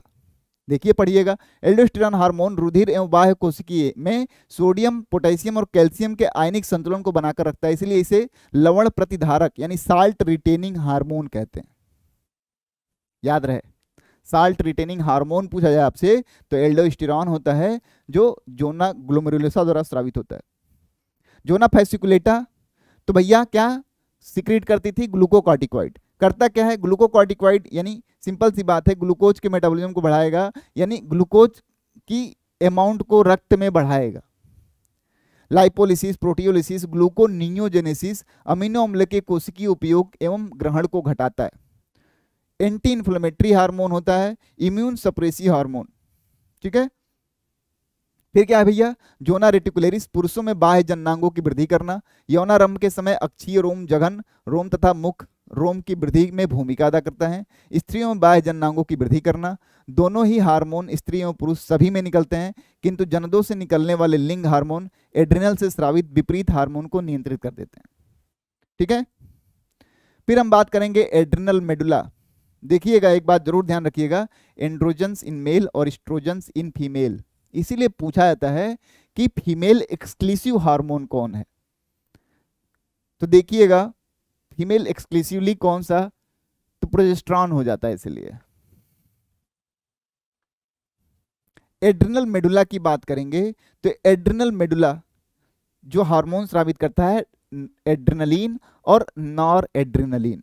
एड्रेनलिन और नॉर एड्रेनलिन के बारे में पहले से ही पता है कि इन्हें स्ट्रेस हार्मोन कहते हैं। ड्यूरिंग फ्राइट, फ्लाइट और फाइट ये हमारी मदद करते हैं। यानी एड्रेनल मेडुला के हार्मोन जंतुओं को प्रतिकूल परिस्थितियों जैसे भय, लड़ाई और पलायन के प्रति तैयार करता है। बात समझ में आई होगी? ठीक है, ओह सॉरी, ये वाली बात उल्टा हो गई थी, कैटेकोलामाइंस वाला। अब बात करेंगे हाइपो एड्रेनलिज्म की, हाइपो एड्रेनलिज्म की बात करेंगे, ठीक है। एडिसन्स डिजीज की बात करेंगे। अगर कम स्रावित होगा, सिंपल सी बात, सोडियम तथा जल का उत्कर्षण बढ़ जाएगा, शरीर का निर्जलीकरण होने लगेगा, रक्त दाब, आधारीय उपपचा दर, शारीरिक दाब घट जाएगा, त्वचा का कांस्य रंग हो जाएगा। तो इसे हम कहते हैं क्या, हाइपो एड्रेनलिज्म की वजह से जो डिजीज होता है उसे कहते हैं एडिसन्स डिजीज। क्या बोलते हैं? Edison's disease.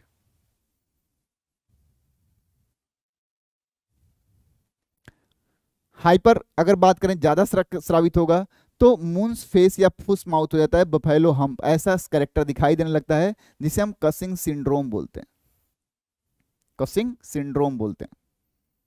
आगे हम बात करेंगे अग्नाशय पेंक्रियाज की, एक्टोडर्मल इन ऑरिजिन होता है, अगर एंडोडर्मल इन ऑरिजिन होता है। अगर हम बात करेंगे स्थिति, तो ग्रहणी यानी ड्यूडनम के लूप पर उपस्थित होता है। कहाँ पे? ड्यूडनम के लूप पर उपस्थित होता है। नेचर में देखेंगे तो मिश्रित होता है, endocrine as well as exocrine और कंपोजिट ग्लैंड होता है, ठीक है।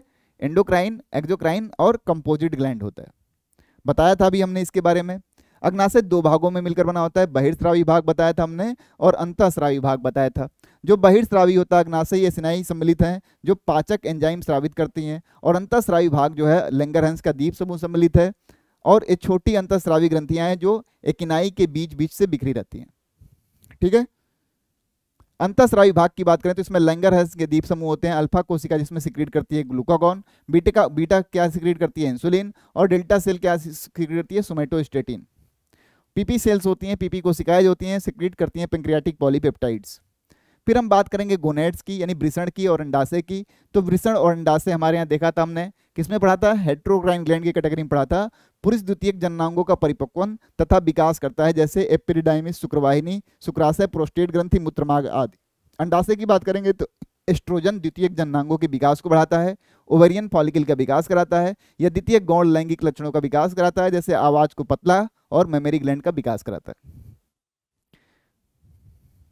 हृदय की बात करेंगे और भी देख लें तो हृदय हमारे यहाँ पढ़ा होगा, हमने पढ़ा था एट्रियल नेट्रियूरेटक फैक्टर के बारे में, स्रावित करता है जो बेसोकॉन्स्ट्रिक्टर की तरह काम करता था। किडनी की बात करेंगे तो जक्स्ट्रा मेडुलरी ग्लोमेरुलर सेल पढ़ा था हमने जो रेनिन सिक्रीट करती थी। फिर हम इरिथ्रोप्रोटीन भी सिक्रीट करती है हमारी किडनी, जो हमारे लाल रक्त रुधिर कणिकाओं को बनाने में मदद करता है। आहार नाली में जीआईटी की बात करेंगे तो जीआईटी में जो हार्मोन स्रावित होते हैं, जैसे गैस्ट्रीन हो गया, सेक्रेटीन हो गया, कोलेसाइटोकाइनिन, पेंक्रियोजाइमिन, ये एंजाइम्स जो हैं हमारे यहाँ, ये हार्मोन हमारे यहाँ स्रावित होती हैं। कहाँ? हमारे आहार नाल में। अब हम बात करेंगे अगर तो हार्मोन्स और उनकी ग्रंथि कौन कौन सी है, तो नेचर वाइज देखें, प्रकृति के हिसाब से देखें तो इम्यूनो अम्ल व्युत्पन्न हार्मोन कहाँ कहाँ से भैया? तो थायरॉक्सिन और एड्रिनल मेडुला से रिलीज होने वाले हार्मोन जो हैं वो क्या होते हैं? एमिनो एसिड डिराइव्ड होते हैं। लघु पेप्टाइड कौन से होते हैं? वेसोप्रेसिन, ऑक्सीटोसिन और एमएसएच। दीर्घ peptide parathyroid hormone ACTH. Glycoprotein प्रकृति का टीएसएच, एफएसएच और एलएच। और स्टेरॉइड हार्मोन की कैटेगरी में mineralocorticoid, glucocorticoid, testosterone, oestrogen, progesterone. ध्यान रखिएगा कि जो मैकेनिज्म होता है इसका, जो क्रिया विधि होती है हार्मोन की, वो कहीं ना कहीं इनके प्रकृति पे डिपेंडेंट होती है कि जो हमारा हार्मोन है वो कैसा बना हुआ है, वो केमिकली कैसा है, एमिनो एसिड से बना है, प्रोटीन से बना है, स्टेरॉइड से बना है, यानी लिपिड से बना है। तो कहीं ना कहीं उस पर जब डिपेंड करती है। तो अधिकांश हार्मोन्स के अणु छोटे व कम आणविक भार वाले होते हैं। अधिकांश हार्मोन जल में घुलनशील तथा उत्तकों में सरलता से विसरणशील होते हैं। हार्मोन का श्रावण अत्यंत सूक्ष्म मात्रा में होता है क्योंकि ये बहुत सक्रिय पदार्थ होते हैं। हार्मोन उपयोग के बाद नष्ट कर दिए जाते हैं, अर्थात हार्मोन का शरीर में संचय नहीं होता है। थायरॉक्सिन हार्मोन इसका अपवाद है, क्योंकि हमने बताया था थायराइड ही हमारा एक ऐसा ग्लैंड है, ग्रंथि है, जो हार्मोन को निष्क्रिय अवस्था में अपने अंदर स्टोर करके रखती है। फिर हार्मोन की क्रिया विधि अगर देखें तो इस क्रिया विधि को थोड़ा सा हम अपने लैंग्वेज में समझ लेंगे, अपने लैंग्वेज में समझ लेंगे, फिर किताबी लैंग्वेज को देख लेंगे। जैसे मान लीजिए हम बोलें कि प्रकृतिवाद देखें तो हमारा जो कोशिका भित्ति है, कोशिका भित्ति के बारे में जब हमने पढ़ा होगा, कोशिका भित्ति के बारे में पढ़ा होगा, जब भी कोशिका भित्ति का जिक्र हुआ होगा, कोशिका भित्ति का जब जिक्र हुआ होगा दोस्त, तो उसकी हम बात कर लें। कोशिका भित्ति का जब जिक्र हुआ होगा तो जब हम पढ़ते हैं सेल मेम्ब्रेन, तो हम पढ़ते हैं बना हुआ किसका? प्रोटीन, और फॉस्फोलिपिड का बना है। इस बात को समझना जरूरी है, प्रोटीन और फॉस्फोलिपिड का, फॉस्फोलिपिड का। अब याद रखिएगा, हमने बताया था हार्मोन या कोई भी रसायन अगर किसी ऑर्गन ए से निकलता है और लक्ष्य अंग बी तक पहुंचता है, तो डेफिनेट सी बात है यहां से निकलने वाला जो केमिकल होगा उसके पास कोई ना कोई एक संदेश होगा जो इस बी तक उसे कन्वे करना होगा। लेकिन हमारे हर कोशिका के अंदर उसका अपना एक न्यूक्लियस होता है जो कंट्रोल कर रहा होता है इस कोशिका के फंक्शन को। ये भी बात पता है हमें, यस या नो? तो जो भी मैसेज यहां से जनरेट हुआ है, तो उसमें जो भी मैसेज है वो न्यूक्लियस ही क्या करेगा, उसका कुछ भी उद्यापन कर पाएगा, वो कुछ भी जो भी करना होगा उससे रिस्पॉन्ड। तो यानी अगर ये संदेश जनरेट हुआ है, चाहे वो जैसे भी पहुंचा, एंडोक्राइन के बारे में बात कर लें तो रक्त के तहत पहुंचा यहाँ। अब दो बातें हुई कि यहाँ पे जो रसायन गया है क्या उसे सेल मेम्ब्रेन अलाउ कर रही है कि नहीं कर रही है। अगर कर रही है तब ये कैसे काम करता है, अगर नहीं कर रही है तब ये कैसे काम करता है। कर रही है अगर अलाउ तो कौन है भैया वो जिसको अलाउ कर रही है, और नहीं कर रही है तो कौन है भाई जो जिसको नहीं अलाउ कर रही है। तो आपको पता होगा कि हमारा जो कोशिका भित्ति होती है हर कोशिका की, वो किसकी बनी होती है, प्रोटीन लिपिड बाइलेयर की बनी होती है। पढ़ा होगा आपने, लिपिड जो है बाइलेयर होता है और प्रोटीन एम्बेडेड होता है। पढ़ा होगा आपने कौन सा model, fluid mosaic model, Singer and Nicolson का। तो हम देखते हैं कि हमारे यहाँ जो हार्मोन है वो या तो एमिनो एसिड से बने हुए हैं, या तो स्मॉल पॉलीपेप्टाइड से बने हुए हैं, या तो प्रोटीन से बने हुए हैं, या तो स्टेरॉइड यानी लिपिड सॉल्युबल होता है स्टेरॉइड। तो सिंपल सी बात है कि जो लिपिड सॉल्युबल होता है तो जब हमारे सेल मेम्ब्रेन के पास पहुंचेगा तो लिपिड सॉल्युबल है, आराम से इजिली डिजॉल्व होकर अंदर पहुंच जाएगा। लेकिन जो लिपिड सॉल्युबल नहीं है उसके लिए तो बड़ा मुश्किल हो जाएगा सेल मेम्ब्रेन को क्रॉस करना। फॉर एग्जाम्पल समझिएगा, फॉर एग्जाम्पल समझें अगर, तो मान लीजिए अगर लिपिड सॉल्युबल है, लाइक लिपिड, अगर लिपिड इनसॉल्युबल है, लाइक अगर हम बात कर लें एमिनो एसिड, यानी ऐसे हार्मोन्स जो एमिनो एसिड से या तो बने हो या तो प्रोटीन से बने हो। अब एग्जाम्पल हमने दे दिया है, लिस्ट बना दी है, याद कर लीजिएगा। अगर हम देखें कि ये कैसे काम करते हैं एमिनो एसिड या प्रोटीन से, ये लिपिड सॉल्युबल नहीं है तो कोशिका भित्ति इन्हें अंदर जाने नहीं देगी। अब समझिएगा, जैसे मान लीजिए कि ये एक आया प्रोटीन या एमिनो एसिड से बना हुआ हार्मोन, और ये मान लीजिए एक कोशिका है, और ये मान लीजिए उसका न्यूक्लियस है। काम यहीं से होना है, काम यहीं से होना है। बात समझ में आ रही होगी? चलिए अब मान लीजिए एक सिचुएशन क्रिएट करिए कि आपका एक दोस्त आ रहा है, आपका एक दोस्त आपके घर आया जिसको आपके घर वाले नहीं पहचानते। घर वाला कोशिका भित्ति समझ लीजिए, घर वाले नहीं पहचानते हैं। तो जब आएगा तो पहले सबसे पहले किससे इंटरेक्ट होगा, जो दरवाजे पे होगा उससे मिलेगा, यानी कोशिका भित्ति। बोलेगा कि भाई हमें पीयूष से मिलना है, तो घर वाले पहचान चुकी नहीं रहे हैं इसे, तो बोलेंगे भाई कौन हो, कहां से आए हो, क्या बात करनी है पीयूष से, ऐसा होगा। अगर नहीं पहचान रहे तो ऐसे इंटर तो करने ना देंगे कि नहीं भाई जाओ अंदर जा मिलाओ, अंदर जाओ मिलाओ तो नहीं बोलेंगे। बोलेंगे कि बेटा जो तुम्हें बोलना हो बता दो, पीयूष को मैसेज भेज देंगे या पीयूष को हम बता देंगे, यही तो होगा जनरली। तो अगर ऐसे हार्मोन आते हैं तो इनके रिसेप्टर्स यानी प्रोटीन डिराइव्ड हार्मोन या एमिनो एसिड डिराइव्ड हार्मोन के लिए जो रिसेप्टर होते हैं, जो ग्राही होते हैं, वो सेल मेम्ब्रेन के सरफेस पे ही पाए जाते हैं। तो सेल मेम्ब्रेन के सरफेस तक ये आते हैं तो इनको ग्राही रिसीव करता है, यानी मैसेज इनका यहीं पे रिसीव कर लिया गया सेल मेम्ब्रेन के सरफेस पे ही। लेकिन ये मैसेज पहुंचाना कहाँ है, न्यूक्लियस तक। तो सेल मेम्ब्रेन के सरफेस पे जब ग्राही रिसीव कर लेता है तो यहाँ सेकेंडरी मैसेंजर जनरेट होते हैं, कैल्शियम आयन के फॉर्म में, DAG के फॉर्म में, डाइएसाइड ग्लिसरॉल, कैम के फॉर्म में, ये सेकेंडरी मैसेंजर जनरेट होता है। सेकेंडरी मैसेंजर यानी एक मैसेज आया था, एक मैसेज तो लेके आया था हार्मोन हमारा, लेकिन उस मैसेज को डायरेक्टली कन्वे नहीं किया गया, मैसेज को डायरेक्टली कन्वे नहीं किया गया। अब जब मैसेज को डायरेक्टली कन्वे नहीं किया गया है तो क्या होगा, यहाँ पे जब आए पहचान नहीं हुई, इनकी पहचान नहीं हुई तो इनके मैसेज को यहीं रिसीव कर लिया गया और सेकेंडरी मैसेंजर जनरेट कर लिया गया। बहुत टफ लगता है आपको समझना। तो जब प्रोटीन या एमिनो एसिड डिराइव्ड हार्मोन होंगे उनकी क्रियाविधि कुछ ऐसी होगी। तो यही दिखाया गया आपको डायग्राम में, बहुत आसान है। प्रोटीन हार्मोन जल में घुलनशील है, यहाँ पहुंचे तो कोई पहचान ही नहीं रहा है, ग्राही बाहर ही रोक लिया, तो फिर कहा ग्राही बाहर रोक लिया तो उसने संदेश उनसे रिसीव किया और सेकेंडरी मैसेंजर बना दिया, साइक्लिक एएमपी, कैल्शियम प्लस या डीएजी के फॉर्म में, फिर वो जाके न्यूक्लियस से अटैच हुआ। अब दूसरी कंडीशन समझ लीजिए, अब स्टेरॉइड हार्मोन आए यानी जो घुलनशील है, अब क्या होगा, जैसे मान लीजिए आपका कोई दोस्त आया जो आपसे घर से भी फेमिलियर हो, एकदम मस्त फेमिलियर हो, घर आता जाता हो, तो ऐसा थोड़ी होगा दरवाजे पे आएगा तो आपके पापा कहेंगे नहीं बेटा अंदर मत जाओ, कहेंगे सिंपली मान लो आया और बेटा कैसे हो, पीयू से मिलना है, जाओ अंदर। अब ये जो हार्मोन आया है कोशिका भित्ति से एकदम फेमिलियर है क्योंकि डिजॉल्व हो जाता है, सॉल्युबल है, तो सॉल्युबल होने के नाते जब ये आएगा तो सेल मेम्ब्रेन को क्रॉस कर जाएगा और क्रॉस करके डेफिनेट सी बात है हमारे न्यूक्लियस तक पहुंच जाएगा। तो यहाँ पे सेकेंडरी मैसेंजर कोई जनरेट होगा ही नहीं या जनरेट करने की जरूरत ही नहीं पड़ेगी। तो जब भी हार्मोन की क्रिया विधि पढ़ेंगे तो इस बात को जरूर में ध्यान रखेंगे कि वो उसका नेचर वाइज केमिकल नेचर कैसा है, उसी अकॉर्डिंगली सेकेंडरी मैसेंजर जनरेट होगा या नहीं होगा। यानी अगर आपसे पूछा जाए कि अगर एमिनो एसिड डिराइव्ड हार्मोन है और प्रोटीन डिराइव्ड हार्मोन है तो उसके लिए ग्राही कहाँ पाया जाएगा, तो याद रहे उसके लिए जो ग्राही होगा वो कोशिका भित्ति पे ही पाया जाएगा। अगर स्टेरॉइड हमारा हार्मोन है तो उसके लिए ग्राही कहाँ पाया जाएगा, तो उसके लिए ग्राही कहाँ पाया जाएगा भैया, तो उसके लिए ग्राही पाया जाएगा साइटोप्लाज्म में, कोशिका द्रव्य में। और बाद में आता है क्या, सबसे आपका झकास वाला स्लाइड जिसपे लिखा होता है धन्यवाद।